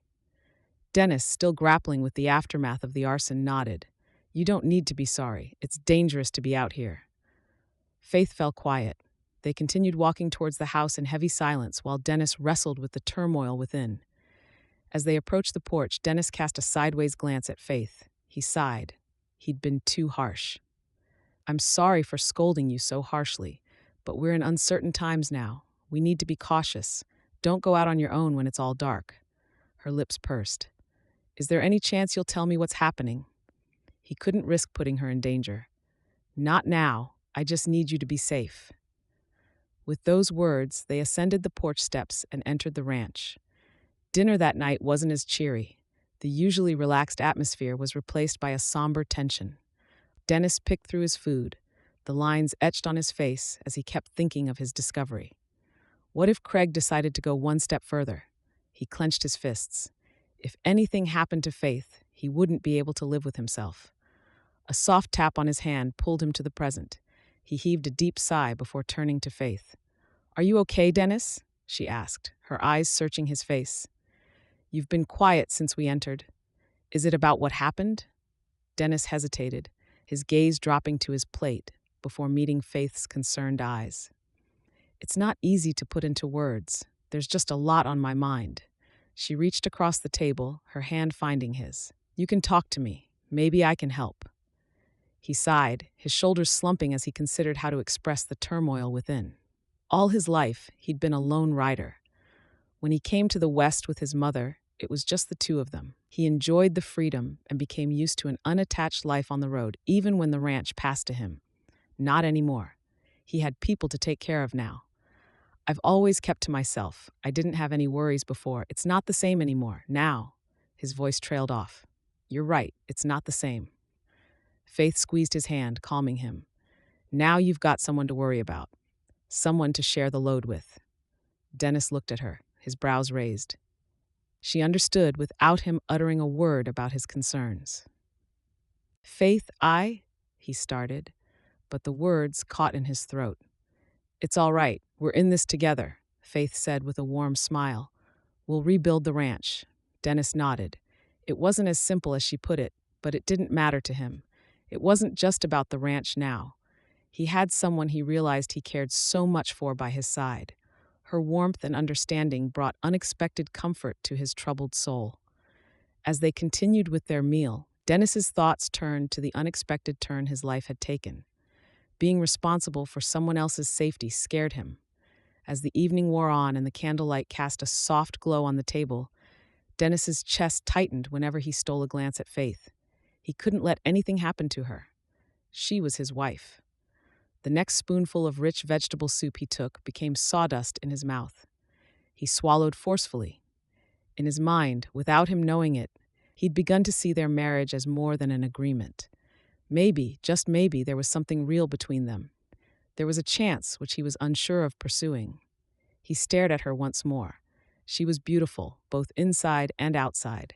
He couldn't deny that she had a place in his heart. Yet the fear lingered.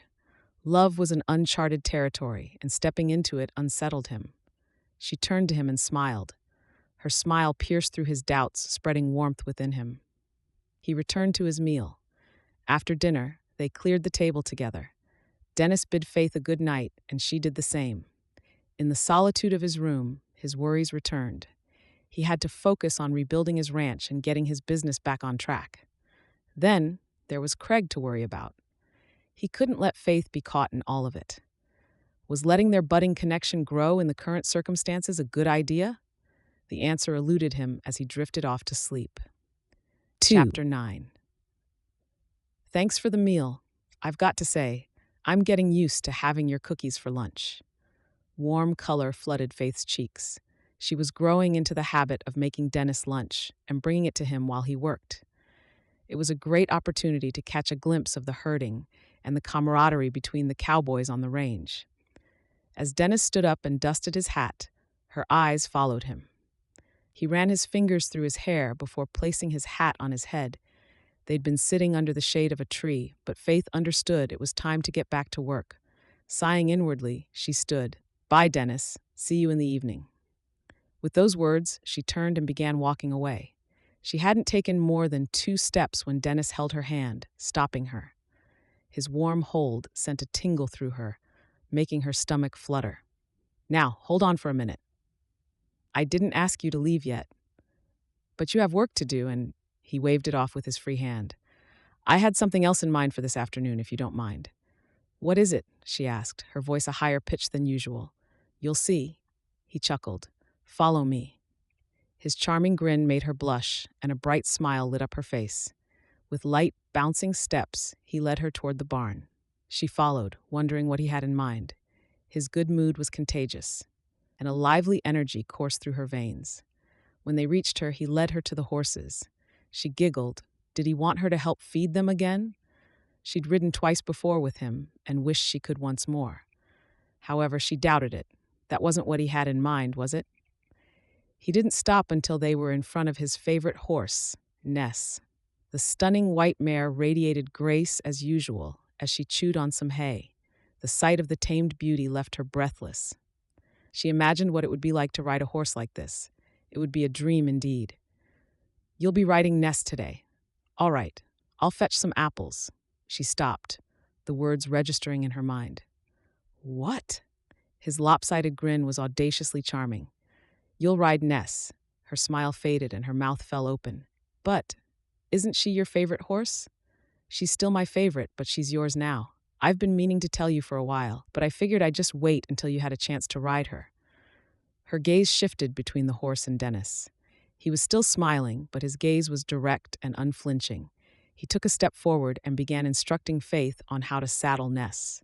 She could only stare and nod. She was too struck to speak. His voice was gentle, and in that moment, Faith's feelings grew. She wasn't new to the process. Over the past 2 weeks, his lessons transformed her from a novice into someone who could handle the reins. The leather creaked as she adjusted the saddle, securing it as she'd practiced before. As Dennis handed her the reins, a glint danced in his eyes. "Treat her well, and she'll treat you even better." Faith approached Ness cautiously, her fingers gently grazing the mare's velvety nose. The horse nickered. Under Dennis's watchful gaze, she mounted the mare and adjusted herself in the saddle. The horse she'd ridden beforehand was smaller than Ness, and certainly not as elegant as the white mare. Chuckling, Dennis saddled his horse, Molten, she recalled, and beckoned forward. The rhythmic clatter of hooves against the floorboards echoed as the horses moved together into the open fields, where the wind whipped through Faith's hair. Ness and Moulton went from a trot to a gallop, and soon the two horses were sprinting through the fields. As she inhaled the fresh breeze, Faith marveled at the exhilarating freedom she experienced. Ingant. A few whistles drew her attention. The ranch hands who were watching cheered them on. Dennis spurred his horse on, and Faith followed suit. She took in the landscape. They galloped across the terrain, with the golden grasses stretching as far as the eye could see. Faith's gaze traveled to Dennis. He was at ease as he rode along with her. Their eyes met, and his warm grin got her skin flushed. Riding through the fields with Dennis by her side made her heart race with newfound joy. Later, as they returned to the stable, a radiant glow clung to Faith's face. "I never knew riding could be so satisfying," she said, almost breathless. "Thank you so much for today." Dennis, his face lit with satisfaction, leaned against the stable entrance. "Glad you enjoyed it, Faith. You seem flustered. I can tell you're not very used to this kind of life." With a hesitant smile, Faith looked up at Dennis. "I'm not. Life was different where I came from." "What did you do back home before coming here?" Faith hesitated. She'd been meaning to tell Dennis about her studies in medicine for a while, but lacked the courage. Memories of another life tugged at the edges of her consciousness. She cleared her throat, her gaze shifting to the ground. "Well, there was something I used to do back home. I was learning medicine and assisting the local doctor. It became more than a job, though. For me, it seemed like a calling." Her gaze returned to his. Dennis's eyebrows lifted in surprise. "Medicine, huh? That's a whole different world from riding in the fields. Why'd you leave it behind? You could have continued." Faith sighed, her eyes tracing the worn wood of the stable door. "Life took a different turn. My brother—" Faith's voice trailed off. Memories of her brother returned, and her hands trembled slightly. Dennis moved close, placing a hand on her shoulder. It calmed her, and she faced him. "I'm sorry, but Emmett would want you to keep learning how to save lives. Don't you think so?" "I can't. I don't know if I can." "Faith, you don't have to carry that burden alone. If you're comfortable, share more with me." She took a moment, her gaze distant. "It's just thinking of Emmett brings back a lot. He was a good man, Dennis, and I miss him dearly." Dennis nodded, his hand reaching out to gently grasp Faith's trembling ones. "You don't have to face those memories alone. We're in this together now. You're starting a new life on this ranch, remember?" She nodded, resisting the urge to lay her head on his chest while he held her. "Do you ever think about continuing your training?" "I do. Sometimes when I'm alone, I can't help but think about it." Dennis observed her quietly. "You ever miss it?" A bittersweet smile played on Faith's lips. "Sometimes. It was a life I chose for myself and one that gave me purpose. But things change, and I'm here now." A silence lingered between them before Dennis spoke again, his voice comforting. "If medicine is something you miss, then you've got a passion for it. Maybe you could pick it up again. We're in a new town, and who knows what opportunities might come your way." Faith looked up, her eyes meeting Dennis's. A spark of hope flickered in her gaze. "You think so?" Dennis nodded, a reassuring smile on his lips. "I know the town doctor, Faith, Hiram Turner. He's a good man. Maybe you could talk to him and see if there's a chance for you to practice again. It's worth exploring, don't you think?" Faith's eyes lit up at the prospect of revisiting her passion. It was too good to be true. Dennis's set gaze told her he meant every word. "That sounds wonderful. I'd love to give it a try again." She paused, giving in to the urge and placing her head on his shoulder. "Thank you." He squeezed her gently. "There's no need for thanks, Faith. We're building a life together, and that means I'll support your dreams however I can." Faith didn't doubt it.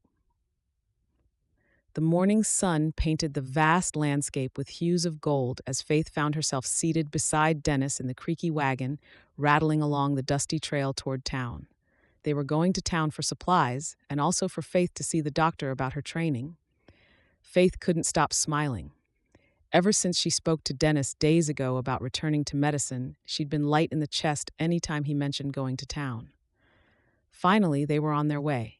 Dennis broke the silence. "So, Faith, tell me more about your training. What was it like?" Her gaze drifted as she remembered the dusty days of her medical apprenticeship.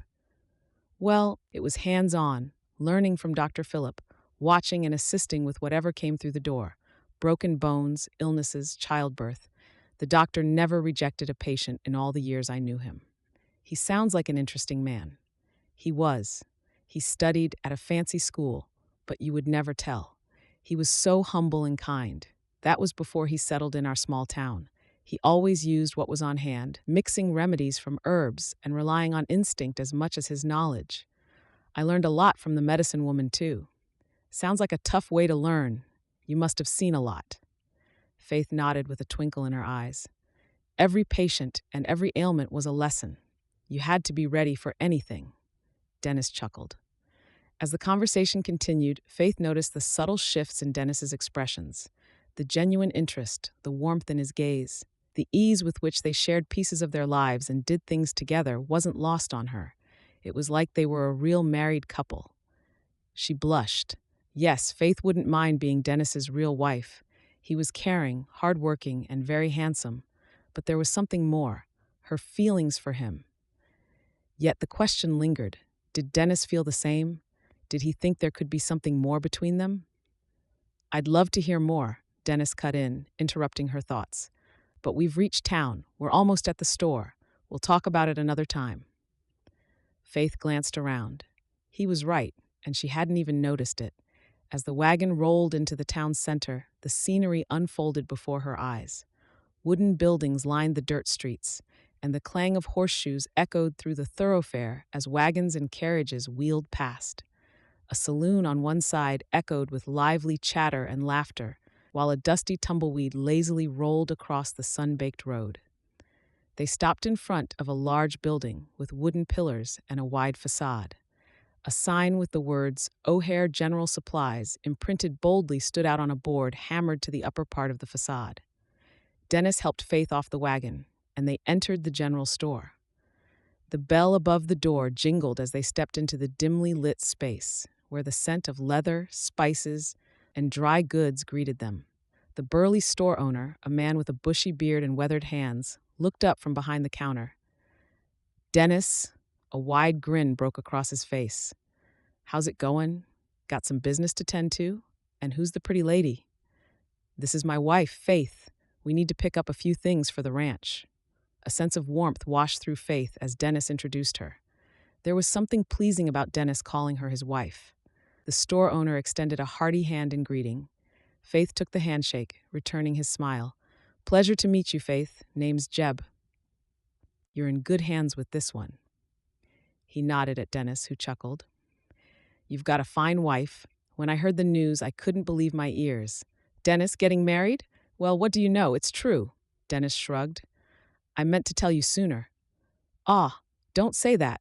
I know how busy you get. Why don't you go pick up what you want? We can always talk later. Dennis nodded and took Faith's hand. Together, they walked down the aisles. She gathered essentials for the ranch: flour, sugar, beans, and a selection of canned goods. Faith smiled when Dennis insisted on picking out a bolt of fabric for her. Ever done any sewing or knitting? A fond smile touched her lips. Used to, mostly for leisure. It helped pass the time. Dennis's gaze held a thoughtful glint. Well, you might want to pick up some needles and yarn then. Could be a good pastime out on the ranch. As they conversed, a rough man, clad in worn cowboy attire, entered the store. His striped hat cast a shadow over a face half covered by long black hair and a horizontal scar running from ear to ear. His clothes were weathered and frayed as if they'd seen a lot of the harsh sun. Faith turned to Dennis. Who? She froze. Dennis's eyes were fixed on the man, and the warmth in them had disappeared. In its place was a fiery, piercing stare. She noticed his fists were balled tight. She'd never seen him that way before. The man's gaze scanned the room, and it landed on Faith and Dennis. A sinister smile curled his lips as he sauntered towards the canned goods section, his eyes never leaving them. A chill ran down Faith's spine.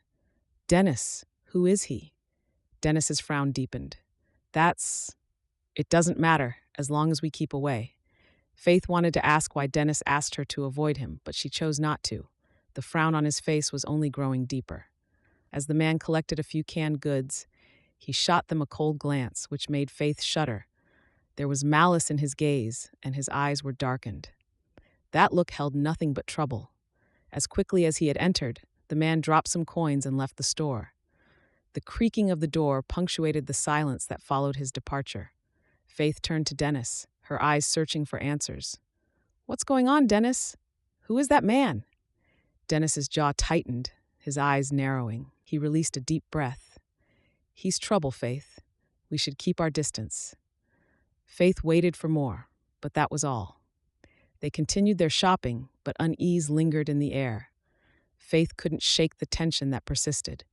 It remained that way even as they left the general store, and the best she could do was mutter a goodbye to Jeb. When she got in the wagon, Dennis drove a little distance before pulling to a stop in front of a weathered building. "We're here." Dennis's smile was back. Her heart was pulsating as she stepped out onto the dusty street. Dennis offered her a reassuring smile, but his lips twitched. "I still have some things to do in town, so I won't be able to wait. I'll be back to pick you up before sunset." Faith shook her head. "It's not a problem. You've done so much already." Turning towards the clinic, she took a deep breath before pushing open the door. Inside, the clinic exuded a distinct earthy fragrance, which Faith recognized as the scent of medicinal herbs. Golden rays filtering from half-open windows cast a warm glow on the well-worn furniture. At the far end of the room, an elderly man in a white coat was poring over a medical ledger, his spectacles perched on the edge of his nose. Dennis approached him, a nod accompanying his greeting. "Doc, good to see you." The doctor looked up, his wrinkled eyes holding a kind gaze. He wore a woolly gray shirt under a stained apron that matched his gray hair, which was already thinning at the temples. "Dennis, always a pleasure. What brings you here today?" Dennis gestured towards Faith, who stood by the entrance. "Doc, this is Faith, my wife. She's got a background in medicine, and I was hoping you might be able to teach her a thing or two. Maybe take her under your wing." The doctor's eyes lit up, and he shifted his eager gaze to Faith. "Well now, that's a welcome surprise. Always good to have someone with an interest in learning the trade. Welcome, Faith. I'm Dr. Hiram Turner." Faith extended a hand. "Pleasure to meet you, Dr. Turner. I'm eager to learn from you." The doctor's warm handshake carried a reassurance Faith found comforting. "No need for formalities, my dear. Just call me Doc. Now let's get started. I'm glad to have some company around here." "I'll leave you two to it," Dennis said, chuckling. "Bye, Faith. I'll be back before long." He waved and was out of the room in a heartbeat. Faith fixed a darting glance at his retreating figure, her chest warming up. She couldn't thank him enough for everything. Chapter 10. Craig was up to no good, and Dennis knew it. Dennis pulled to a stop in front of the sheriff's office. Other than bringing Faith to Dr. Turner's, this was his main reason for coming to town. He waited for a moment with his grip on the reins tightening.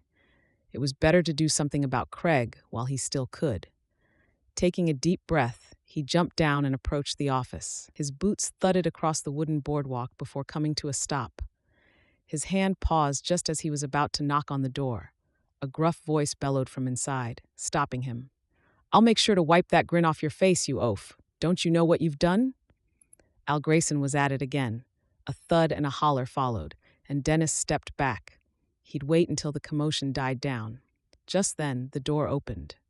Grayson's deputy, Ramsey, a young man with long, brown hair and drooping eyes, came out and sighed. Running a hand through his silky hair, he turned. His gaze lit up when his eyes met Dennis. "Mr. Sorenson? Why, it's a pleasure," he grinned, extending his hand for a shake. "What are you doing in this part of town?" Dennis shook his hand, nodding. Ramsey, who was famous not just around town, but throughout the state for his riding skills and penchant for the rodeo, wasn't a stranger to the Sorenson ranch.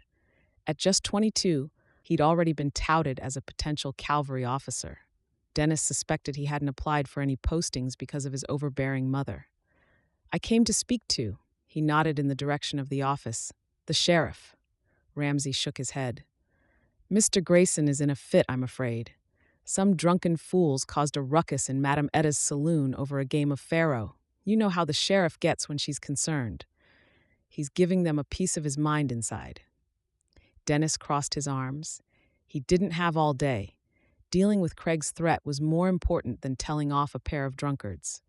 Huffing, he turned to Ramsay. "I'm going in." Without waiting for a response, he barged in. Two men were crouched on the floor, shielding their faces with their hands. A short, middle-aged man with ginger hair and a black goatee stood over them, his chiseled face turning slowly. A glimmering star-shaped badge over his vest would have signified who he was, but Dennis was already familiar. "Sheriff," Dennis tipped his hat. "Ah, it's you." Releasing a long breath, Grayson strode to a desk in the corner of the wide room. "Yours isn't a face I was expecting to see." Dennis's gaze moved from the sheriff to the men, who were slowly rising to their feet. He recognized them, but he didn't have the time to strike up a conversation. "It's been a while." He faced the sheriff. "I'm here to discuss something important." "More important than these sots," he snickered, pointing at the men, one of whom coughed at that moment. "I reckon so." Grayson sighed, then fixed the men a cold stare. "I'm letting you men off with a warning. The next time I catch you making trouble, I'll make sure you don't taste whiskey for a long time. Get what that means?" Even as he was, Dennis couldn't help grinning. The men got the message. He'd be throwing them into the building's lone cell. The small, cramped area, which was visible down the hallway, wasn't a place to be for a long time. The two men, with vigorous nodding, blurted out their promises not to cause a ruckus anymore. Grayson snorted and pointed to the door, and they were gone in a jiffy. Muttering under his breath, he leaned against the desk. "They'll be back here before we know it." He shook his head, then focused on Dennis. "Brandy, I'll pass." Strength. Shrugging, Grayson grabbed a bottle from the table and fetched a glass from a cabinet drawer. He poured himself a cup and took a swig. Then he nodded, chuckling. "My, this is some good stuff. I have Etta to thank for the drink. Sure you won't have a glass, Dennis?" "I'm sure." What he wanted to discuss required a clear mind. Discarding the cup, Grayson gulped straight from the bottle. Then he cleared his throat. "Ramsay?" The door cracked open, and the young deputy reared his head. "You called?" "I'll be taking a walk with Dennis here. You stay here and watch his wagon and the office. We'll be back soon enough. If it can't wait, I'll be at the tavern." The sheriff grabbed his Stetson hat and large duster coat and sauntered to Dennis's side. "Let's go, Dennis." Together, the two men strolled out of the small building. As their boots trudged along the dusty path, Grayson slowed his pace and gave Dennis a curious stare. "The look on your face tells me trouble's brewing. I haven't seen that look since the fire. What's the matter?" Dennis clenched his fists, and his breath grew heavy. "Craig?" Grayson halted, frowning. "Craig Merle? That's the one. What in God's good name has he done now?" "Nothing. Yet." Dennis paused, gathering his thoughts. "I have a hunch he's the one behind the fire on my ranch." "That's a weighty accusation." Grayson stepped closer. "You know I can't act on a hunch." "You know Craig just as well as I do, Al." The muscles in Dennis's body tensed, and he struggled to keep his voice steady. "He'll do anything just to spite me. I just know it. The fire is no different. It wasn't just an accident." "Calm down, Dennis." The sheriff glanced around, then gazed into Dennis's burning eyes. "You can't go around blaming any man for a crime that isn't even a crime yet. And if you were to go about telling others, it wouldn't solve anything. Do you just expect me to sit tight and do nothing when the man who killed my foreman is roaming the streets?" "Lower your voice. I don't want rumors spreading in my town." Grayson rubbed his forehead. "Look, I understand why you may think Craig had a hand in the fire. I know the history of bad blood between you two. I'm also well aware of Craig's sad past. But I don't think that's enough reason to accuse him. Get a hold of yourself, Dennis. You can't dwell on assumptions." Dennis ground his teeth, a deep frown on his face. The sad past Grayson referred to was Craig's own doing, and everyone knew it. A chronic gambler, Craig lost a lot of his fortune in saloons and alehouses across town. Unable to bear being with such a man, his wife had left him. At his lowest, he turned to the bottle. He became a mean drunk who gambled away every little cash he had. "I'm not assuming, Sheriff." Dennis's voice was icy. "Listen to me. Craig might be a sot, but that's the most trouble I've gotten from him. He hasn't committed any crimes, other than a few fights with other ranchers. A scuffle or two ain't enough for me to put him behind bars." "What about the cow theft incident?" Wasn't that enough of a crime? Dennis asked, his brows raised and his face reddening. He didn't steal any of your cows. That was because of Gary. The image of Dennis's late foreman with a bruised nose and a cut lip flashed through his mind, flaring him up. Given his way, he would have gone through with it. He's been consumed by jealousy, and you know it. Grayson muttered inaudibly, then beckoned to the road ahead. Let's head back. What about the tavern? Weren't you? This isn't something we can settle over bottles. As they began retracing their steps, Grayson tucked his hands in his pocket. I'm the sheriff. I can't act on assumptions. I need to have something to go on before I can arrest him. If I don't, then there's nothing I can do, son. Something came to Dennis's mind. How about a bottle of kerosene? A bottle? Grayson raised a brow. Where did you find it? A wreckage pile in my old barn. The sheriff fell silent, stroking his beard. After a few moments, he shook his head. It's enough to prove the fire wasn't natural, but it's no proof Craig did it. I need something better. Dennis bit his lower lip. He'd gambled and lost. The sheriff might be a friend, but he meant what he said. He wouldn't help until Dennis had something good enough to implicate Craig. When he spoke, his voice was low. I'm scared. You? What are you scared of? Faith's face appeared in his thoughts. The night she came looking for him, he'd been so afraid something would happen to her. He was beginning to care a lot for her. He couldn't let anything happen to her, even if it meant foregoing the sheriff. My wife, my family. What if something happens again? Craig placed a hand on Dennis's back. I understand your fears. I'm sorry about Gary, and I know you're a strong man. You can protect your family. Whenever you need my help, I'll ride the wind if I have to. Thank you, Sheriff. And if it makes you feel better, I'll ask one of my men to watch Craig and make sure he's not up to no good. I'd appreciate the effort. The pair stopped. They'd reached the sheriff's office. Ramsey, who was seated on a chair and reading a newspaper, got to his feet. All good here, sir. The sheriff nodded, then stretched his hand to Dennis. I'm always in town if you need me. Dennis shook Grayson's hand and returned to his wagon. The sun's light was already fading in the distance as he slapped the reins and urged the horse forward. Even after his discussion with Grayson, Dennis's mind was ill at ease. What if Craig decided to do something unexpected? He took a deep breath, his heart racing. Would he be able to protect Faith? Chapter 11. Doc, it's my chest again. Been feeling short of breath. Faith stood beside Dr. Turner as he attended to a patient. They'd just begun discussing her past as an assistant to Dr. Phillip when a knock interrupted their discussion. A middle-aged man had entered, his face squeezed into a deep frown. Dr. Turner motioned for the man to take a seat at a table nearby. Don't worry, Tom. We'll have a look and see what's going on. Faith, why don't you observe for now? See how I handle this. Faith nodded eagerly, shifting to get a good view of what the doctor was about to do. Dr. Turner smiled as he began asking Tom about his symptoms and medical history. The man's answers were enough for him.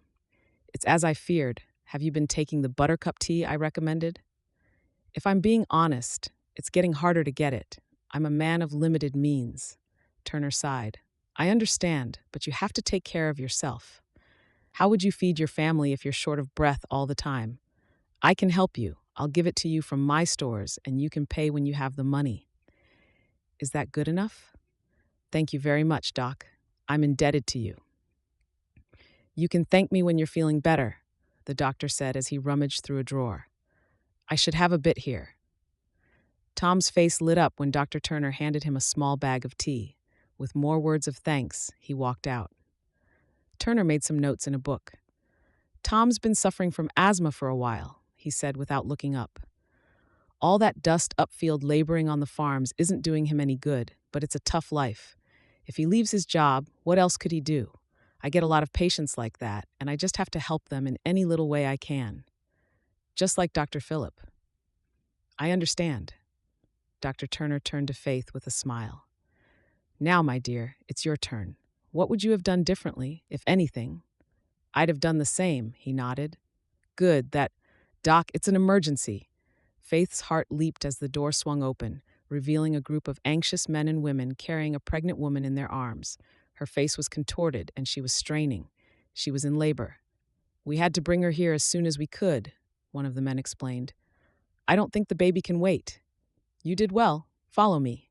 Dr. Turner and Faith exchanged a knowing glance. She followed closely behind as he led the group to an adjoining room, where there was a solitary bed. They helped the woman lie down, her breath quickened by the waves of contractions. Faith placed a steadying hand on her shoulder. Hang in there. This will be over soon. The woman nodded while gritting her teeth. She needs to deliver now. We can't wait any longer. Dr. Turner regarded her through wrinkled eyes, then nodded. Do you have any experience with childbirth? I do. Then I trust you. I'll hand this over to you. I believe you can do it. Faith hesitated. But I don't know if I can. I'll be here with you. We'll save this woman and deliver her baby together. Faith's heart throbbed as she sprung into action. She wasn't a stranger to deliveries, and her experience kicked in. Warm water and clean linens were brought in, and Martha's cries echoed through the room as she strained to deliver her baby. Faith's gaze remained locked on the unfolding miracle, her hands moving seamlessly to assist the woman. It wasn't long. A final push and a baby's cry pierced the air. The little crowd waiting outside erupted into cheers, and the woman burst into tears. Faith's smile widened as she held the newborn in her hands. The tears were of joy. She handed the clean baby to her mother, who cradled her newborn son with tears streaming down her face as she marveled at the tiny miracle in her arms. Dr. Turner commended her, then went out of the room. I see you ran all the way, Mr. Carver. Your wife and son are here. The man's breath slowed at the sight of his wife and the newborn child. A teary smile spread across his face as he rushed to their side. Thank you, Doc, he said in a choked voice. Dr. Rushig Turner nodded, calm as ever. It was an honor to help bring your son into the world. However, this young woman did the most in helping your wife deliver. A surge of emotion washed over Faith, her hands still tingling after holding the life she had helped bring forth. Martha's husband turned to her, laid a hand on his heart, and bowed his head. Thank you, ma'am, for helping my wife. You're an angel. Faith pressed a palm to her lips, trying to blink back the tears. The doctor leaned in, clearing his throat. You did well today, Faith. I was right to trust you. Your skills and compassion made a real difference today. This town is fortunate to have you. As she basked in the commendation, watching the newfound family celebrate, a tender longing stirred within Faith. The desire to experience such joy, to bring life into the world for someone she cared about, settled deep within her heart. Would she ever be like this with Dennis? Could they ever build a family? Faith couldn't quell that subtle yearning. No, she didn't want to. Her marriage to Dennis felt unreal, like a barrier to potential happiness that lingered just beyond reach. She longed for more than friendship, a deeper connection she couldn't explain. That seemed unlikely. They slept in different rooms. He'd never mentioned the marriage being real. He didn't seem interested in something deeper. She released a deep sigh, wiping the tears from her eyes. The image of a family played in her mind. The flicker of hope for a marriage that went beyond what they currently had burned within her, casting a warmth in her heart. She whispered a silent wish, hoping the walls between her and Dennis would crumble soon. The rest of the day passed without incident. As long shadows appeared over the town, the door creaked open. Faith strode over, expecting to receive another patient. She stopped, her lips pulling into a grin. Dennis breezed in, glancing around. His gaze met hers. It was only then she noticed the sun had almost set. He came as promised. Their gazes remained locked, and her heart raced as always. She didn't move. He remained where he stood, an unreadable expression on his face. The doctor walked in, clearing his throat. You're here. Evening, Doc, as promised. I'll have you know, you're a lucky man to have Faith as your wife. She's got a natural talent for medicine, the old doctor praised, a twinkle in his eye. Faith blushed at the unexpected compliment, glancing at Dennis, who received the words with a stoic nod. He didn't smile at her or say anything, as she expected he would have. Was he all right? Thanks for giving Faith the chance to work with you. We'll be on our way. I won't hold you back. Faith, I'll be looking forward to our next session. Keep that curiosity burning, he said, his lips curling. Faith beamed. Thank you, Doc. I'll be back soon. As they walked out of the clinic into the fading light, Faith couldn't contain her excitement. Once they were in the wagon, she launched into a telling of how the day went. "Dennis, today was amazing. I assisted Dr. Turner with several patients, and then there was this pregnant woman. I helped deliver her baby boy. It was a miracle, really," she gushed, her eyes sparkling. He remained silent, his gaze fixed ahead, not meeting hers.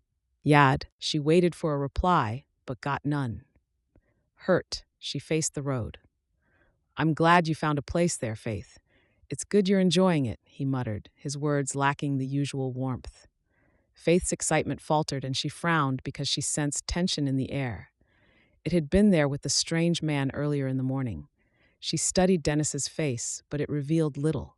He seemed distant, avoiding her gaze. Subtle lines were etched on his forehead. The moody atmosphere was nothing like what she'd experienced in the morning. The ride home was shrouded in an awkward silence. Faith tugged at her fingers. If she couldn't talk about how her day went, how would she bring up what was on her mind? She'd been thinking about talking about the desire for their marriage to become real. They were close enough already.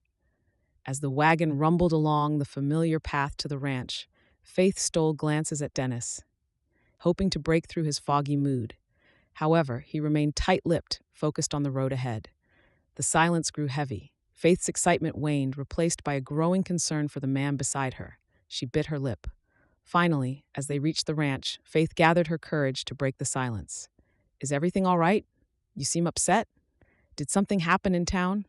He sighed, glancing briefly in her direction. "It's just been a long day, Faith. Lots on my mind."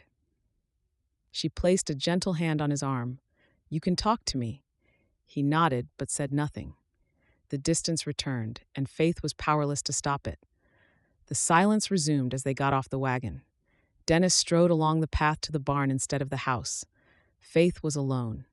As she strolled back, she was lost in thought. A lot of questions bothered her. Why was Dennis suddenly this way? Did it have something to do with the man they saw in town? Chapter 12. It was becoming a habit. Dennis stood and stretched his tired muscles, yawning in the process. He kicked at some hay lying nearby as he strolled out of the barn. He approached the newly built corral, raising the lantern as he got closer. For the past hour, he'd covered quite a distance. He was getting used to this, checking on the animals and the other buildings on the ranch in the odd hours of the night. He'd considered hiring a watchman, but a sigh escaped his lips as the thought came to him once more. He couldn't trust anyone but himself. Dennis wiped the sweat from his brow, his hands gripping the worn wooden fence. The moon hung low in the inky black sky, casting an eerie glow over the sprawling expanse of his ranch. Was there a point to this nightly ritual under the stars? His gaze moved around the field beyond the corral, where his cattle slumbered. It had become a nightly ritual for him. This quiet vigil under the stars, checking on his animals while the world slumbered. They'd been penned in hours ago, yet here he was still fussing over them. If the trees and celestial bodies had eyes, they'd glance from their resting places and watch him making his way through the darkness, a lone figure carrying a lantern, his feet dragging against the grass, gravel, and sand. With his hat crumpled on his head, a ragged scarf wrapped around his jawbone and neck, and a holster on his belt, he did indeed fit the image of a night watchman. He moved with ease through the fields, making his way back to the newly built barn. So much had been accomplished in the past few months. New buildings dotted the ranch's expanse, but the standouts were the new corral fencing that stretched wider than the last fencing, which had been partly destroyed in the fire, and the new, much larger barn. It had taken so much effort and resources, but the ranch had moved on from the fire. The fire. Dennis's forehead creased, his grip on the lantern's handle tightening. The memory of the fire that had ravaged his ranch haunted him like a relentless ghost lurking in the shadows. Every creak of the floorboards beneath his boots sent shivers down his spine, a constant reminder of the flames that had devoured so much he held dear. A chill wind whispered through the tall grass, the coldness seeping into Dennis's bones. He shivered, his breath forming a little cloud. It was all clear. It was probably time to head back as the night was growing colder. Turning, he scanned his surroundings. Nothing seemed out of place. He couldn't sense anything amiss. Heaving a sigh, he began to head back. The unmistakable crunching of grass in the distance made Dennis stop dead in his tracks. He turned, his eyes darting across the open fields and searching for any signs of trouble. Then he caught a rustle in the shadows at that moment. His senses heightened, and he lunged forward. "Who's there? Show yourself!" The footsteps grew louder and more frantic. Dennis's heart pounded in his chest as heat surged through his veins. His hunch served him right. There was someone here, and they were about to make a run for it. At that moment, a heavy breeze blew the flame out of his lantern before he could spot who it was. His mind raced. The silhouette was still visible through the silvery rays glimmering from the sky, but the person had noticed they'd been discovered. There was no time to spare. Without wasting another second, he dropped the lantern and dashed into the darkness. "Stop there! I've got a gun!" The figure only moved faster, sprinting into the bushes nearby. Dennis didn't flinch. His mind raced as he ran faster, crushing tall blades of grass under his feet. What if he didn't keep watch?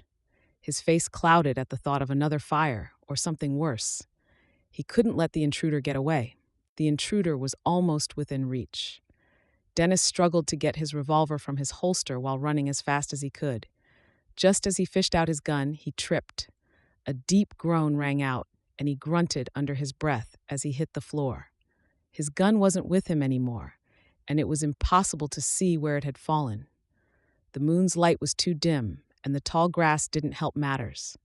He got to his feet. The intruder was getting away. With a swift, determined stride, he resumed his pursuit. His thoughts drowned out the crunch of gravel beneath his boots and the wind whistling against his ears. Moonlight danced on the intruder's silhouette as he closed the distance. The intruder's running was haphazard, like he was drunk. Even if he was, it didn't make the chase any easier. They'd reached the open road. Dennis raced after the intruder, the damp soil beneath him offering little resistance. The trees on the roadside played tricks, casting elongated shadows that danced and clouded his eyes. However, nothing could stop Dennis. As he closed the distance, the trespasser became tangible. Dennis lunged forward, his fingers grazing the edge of a tattered coat. A sudden twist, and the figure slipped away, like a phantom eluding his grasp. Grinding his teeth, Dennis pressed on. The intruder was a slippery one, managing to slide out of reach with deft steps. Yet, Dennis's resolve burned bright.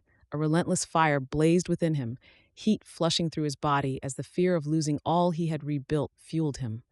Finally, in a clearing just off the road, Dennis cornered his quarry. He lunged, throwing the figure to the ground. A hat flew. Hoarse grunts followed as the figure tried to get up. It was a man. Dennis wasn't having it. The intruder turned, his face obscured by the shadows. Without a word, they locked eyes.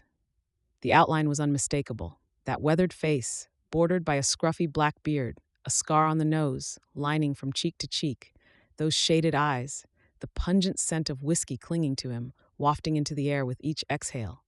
Craig Merle. Dennis's rage exploded like a volcano. He'd been right. After everything, Craig was still trying to sabotage him. In the stillness of the night, a tussle erupted. Dennis tried to knock Craig out with a blow, but his knuckles only grazed Craig's chin. Grunts and the thud of bodies colliding echoed through the night. With his veins pulsing and the air crackling, Dennis shifted until he was on top of the intruder. Dust flew against his eyes, blinding him. "Get off me, you!" A kick to Dennis's belly followed those slurred words, forcing the air out of his lungs and sending him rolling. Holding his stomach, he jumped to his feet before Craig could fully do the same. Craig lurched, fists raised. Roaring, Dennis thrust himself forward and brought him to the ground. This time, his knuckles met bare skin and jawbone. Craig wasn't getting away. Amidst the struggle, a glint caught Dennis's eye. Even in the commotion, there was no mistaking the blade appearing from Craig's coat. The air thickened as the blade flashed in the moonlight. A cold realization gripped Dennis. The knife was right against his gut, and there was no way he could avoid it. He tried to push back, but it was too late. It happened so fast. The knife ascended, a swift, brutal strike that cut through the air and pierced Dennis's side. Metal met his flesh, and a sudden searing pain cut through him. Dennis held a palm to his side, trying to stop the warm liquid already covering his hand. He fell back, his energy dissipating. Groaning, he struggled to get back to his feet. The intruder, Craig, was already on his feet. His back was turned. He was about to flee, and Dennis couldn't stop him. Craig's figure faded out of view. His breath rasping and labored, Dennis fell back. Fire flowed through his head, and his eyes were clouded. He was sinking deep into a chasm. No. Willing himself back to consciousness, he fought against the darkness threatening to engulf him. Blood stained the earth beneath him as the world blurred into a haze. Someone must be nearby. He glanced around. He recognized this place. If he was correct, a ranch hand lived close by.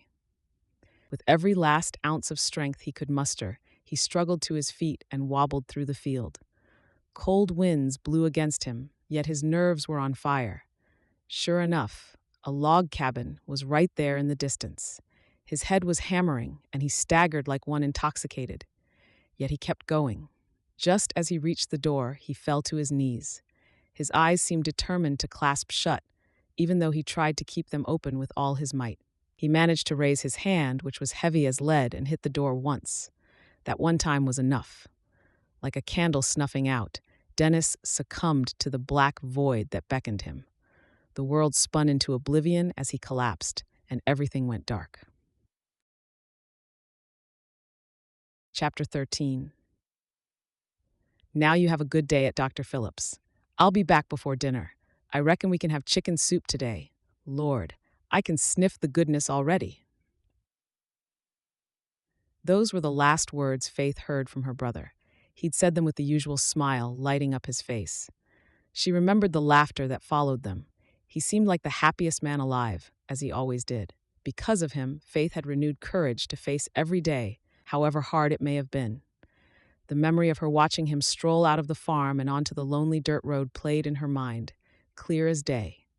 They never had that dinner together. She never saw that smile again, and his deep, calm voice never soothed her or quelled her worries after that morning. As Faith stared out of the window and into the night, a tear trickled down her face. Unlike before, she wasn't so heavily burdened by the sad memories these days.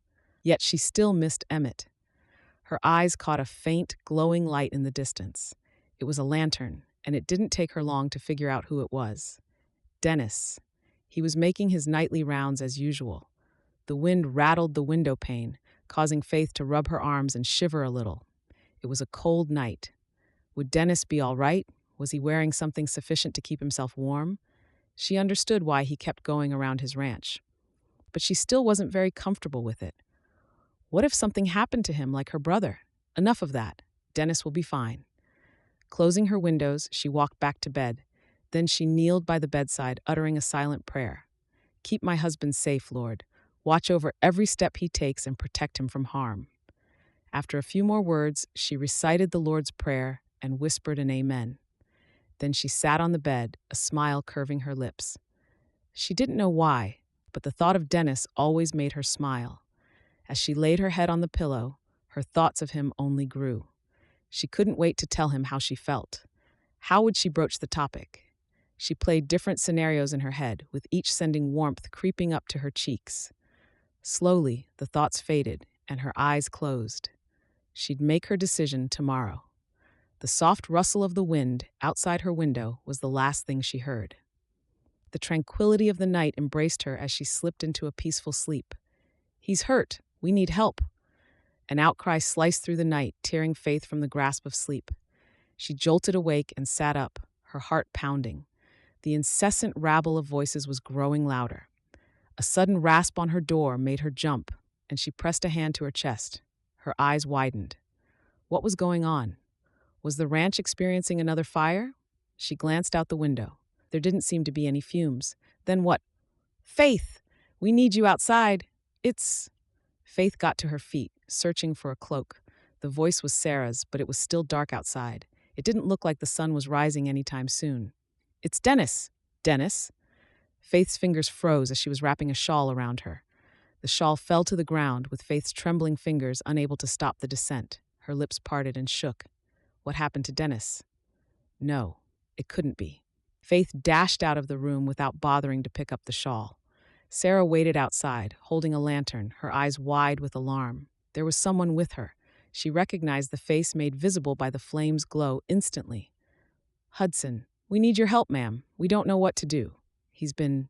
Faith's gaze fell on Hudson's clothes and hands. They were stained a deep red. "What happened?" Her voice trembled, and her breath shuddered as she struggled to grasp what was happening. It was all too reminiscent of Emmett's passing. She shook her head. "It couldn't be. He's been stabbed.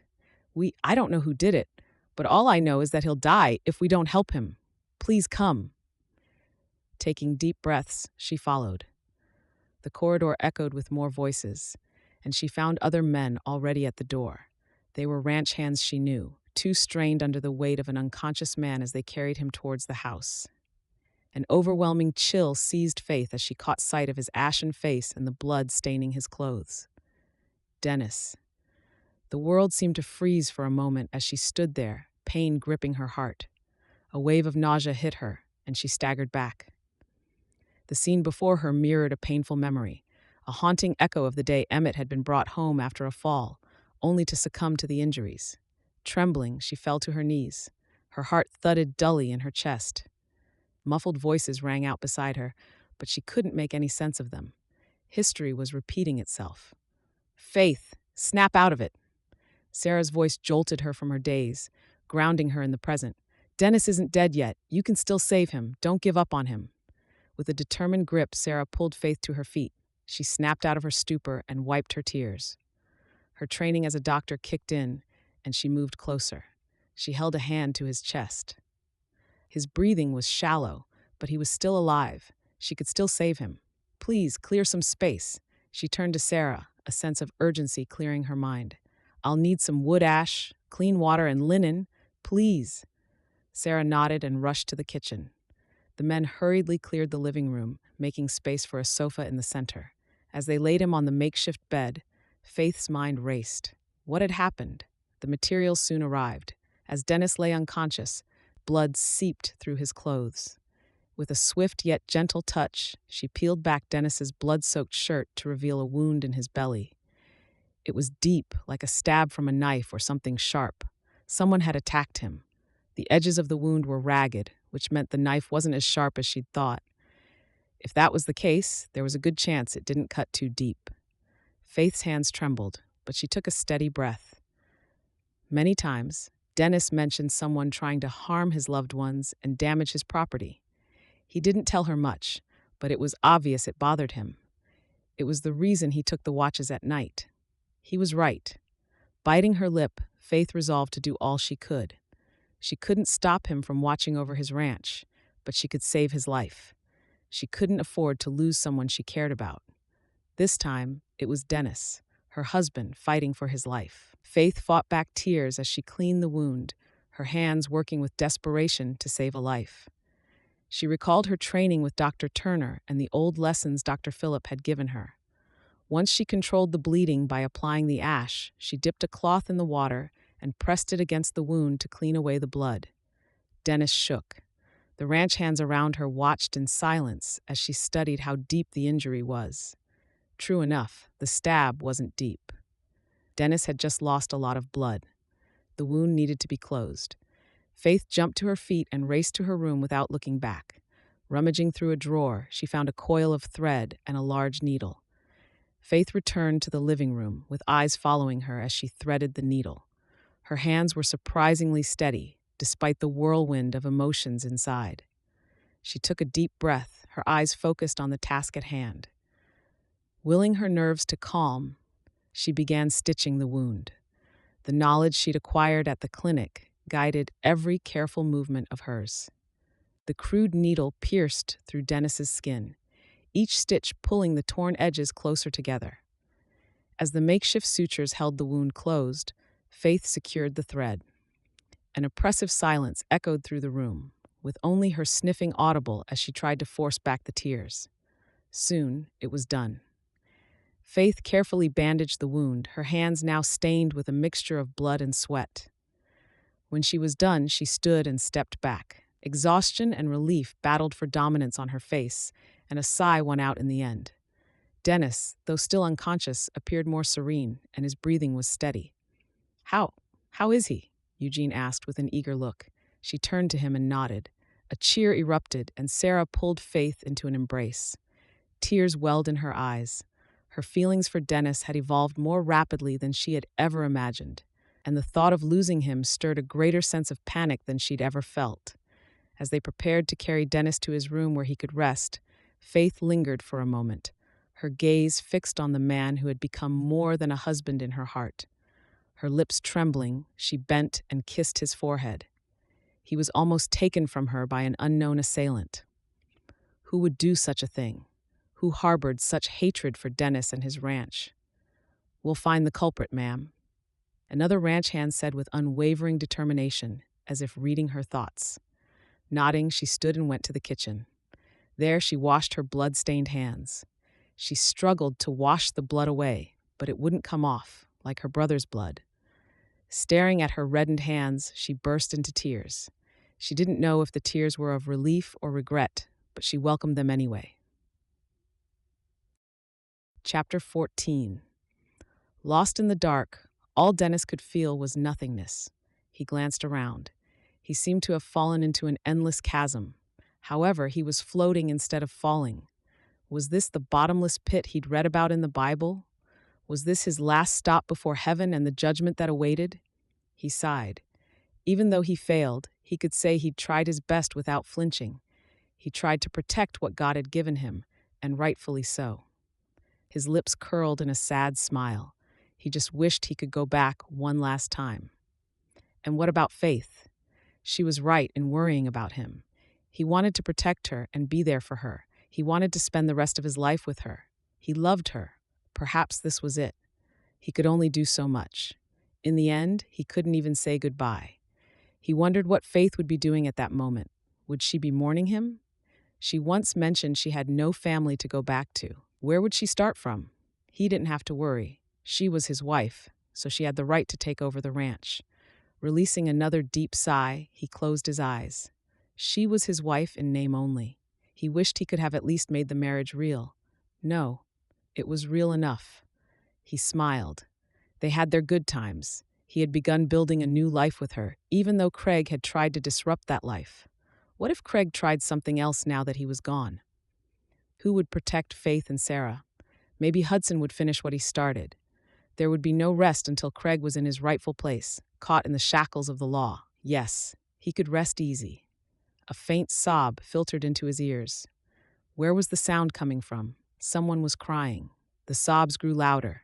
Suddenly, something pulled him away from the dark. A glimmering light in the distance got brighter as he got closer. Was this it? The world swirled back into focus, like dust settling after a storm. Pain throbbed in Dennis's chest, and he blinked against the harsh light filtering through the window. He groaned. He was in pain, but still alive. He turned. Faith sat in the chair beside the bed with her face pale, her eyes closed, and tear tracks etched down her cheeks. When her eyes opened, she jerked back. Then she burst into a fresh round of tears, covering her nose and lips with her palms. After a while, her trembling hands reached for his. "Dennis," she whispered, her voice breaking. "You're awake." Dennis tried to speak, but his throat felt like sandpaper. Instead, he squeezed her hand and nodded, willing her to understand. He glanced at the area where he had been stabbed. It had been bandaged. He could only guess who'd treated him. He coughed and took a deep breath. "Was it you?" "Yes," he smiled. She'd patched him up, stitched the gash on his side, and kept him alive.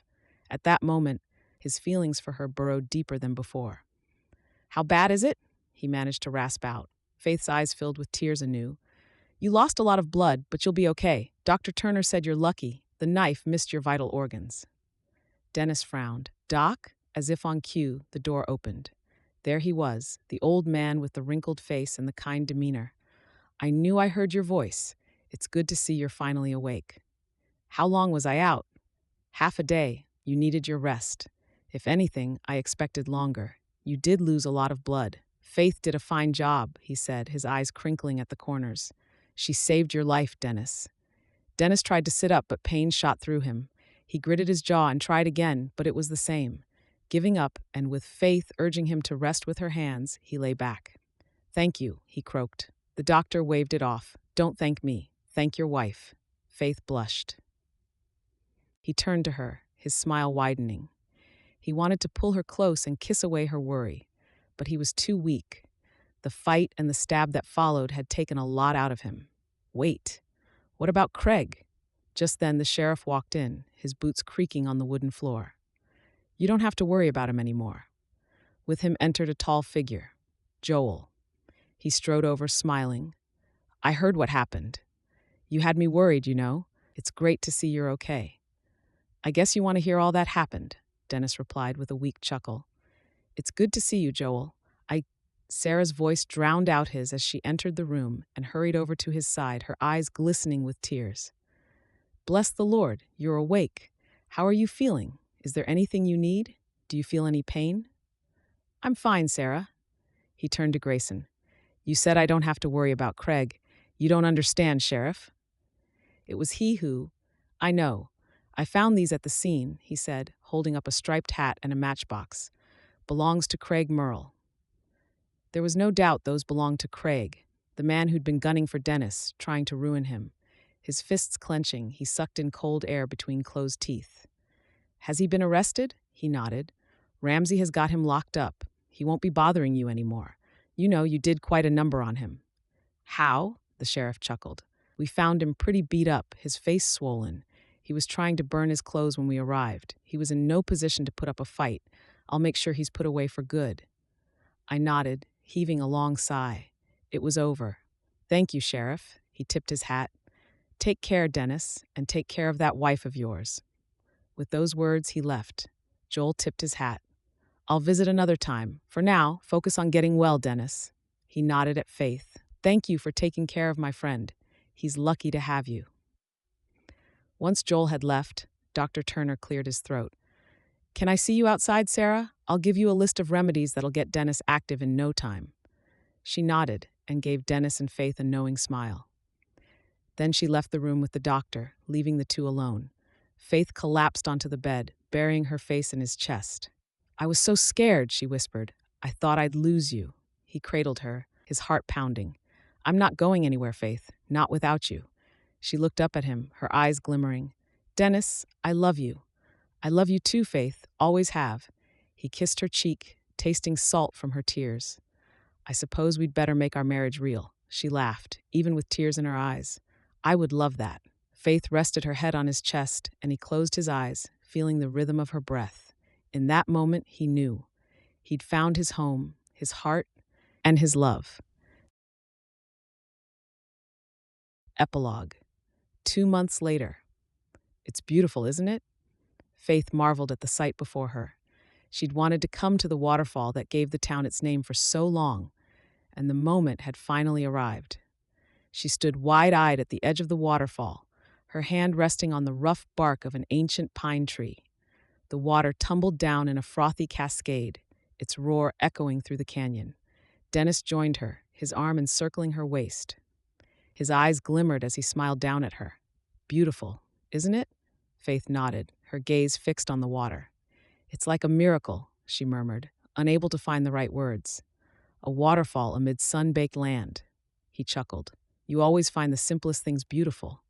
I've seen this waterfall so many times I didn't even bother to consider how remarkable it truly is. She leaned into him, feeling the solid beat of his heart against her back. I can't help it. It's a beautiful waterfall. The men who built this town must have had the same mind as you. She looked up to face him. How did the name come about? About 50 years ago, a group of farmers from up north toured the south for fertile land to build a settlement. Word has it that the bulk of them lost their lands to the government or something. Well, anytime they spotted somewhere good enough, it was usually taken. They got into conflicts a few times. He shrugged, laughing. They must have been pretty burned out because they decided to quit the expedition when a storm held them back. One of them spotted a rainbow in the distance after the storm and climbed a hill. I guess he wanted a better view. Anyway, he saw a lot of green and, as you've probably guessed, this waterfall. They created a settlement around it, and it grew to the town it is today. It's a remarkable story. It is. I heard it a lot as a kid. Returning to the wagon, They carried out a blanket and a meal basket. Dennis had suggested a picnic by the waterfall a day before, and Faith was only too happy to go along with his suggestion. They spread out the checkered blanket on the grass, and Faith unpacked the picnic basket. The items were ready: a jar of lemonade, fresh bread, cheese, and a jar of homemade strawberry jam. Dennis poured them each a glass of lemonade, and they sat side by side, their legs dangling over the edge of the rock. Faith took a bite of the bread, savoring the crunch. That moment was perfect for her. "I've been thinking," she said, wiping her mouth with the back of her hand, "about the clinic." Dennis raised an eyebrow. "What about it?" "I've been taking on more patients," she said, staring into the distance. "Learning from Dr. Turner, and I feel alive, Dennis. I feel like I'm doing something important." "You are. You're saving lives, Faith. I couldn't be more proud." She traced a finger along the rim of her cup. "I want to set up my own practice. People need more than one doctor, and I want to be there to help those in this part of town." Dennis leaned in, his lips brushing her temple.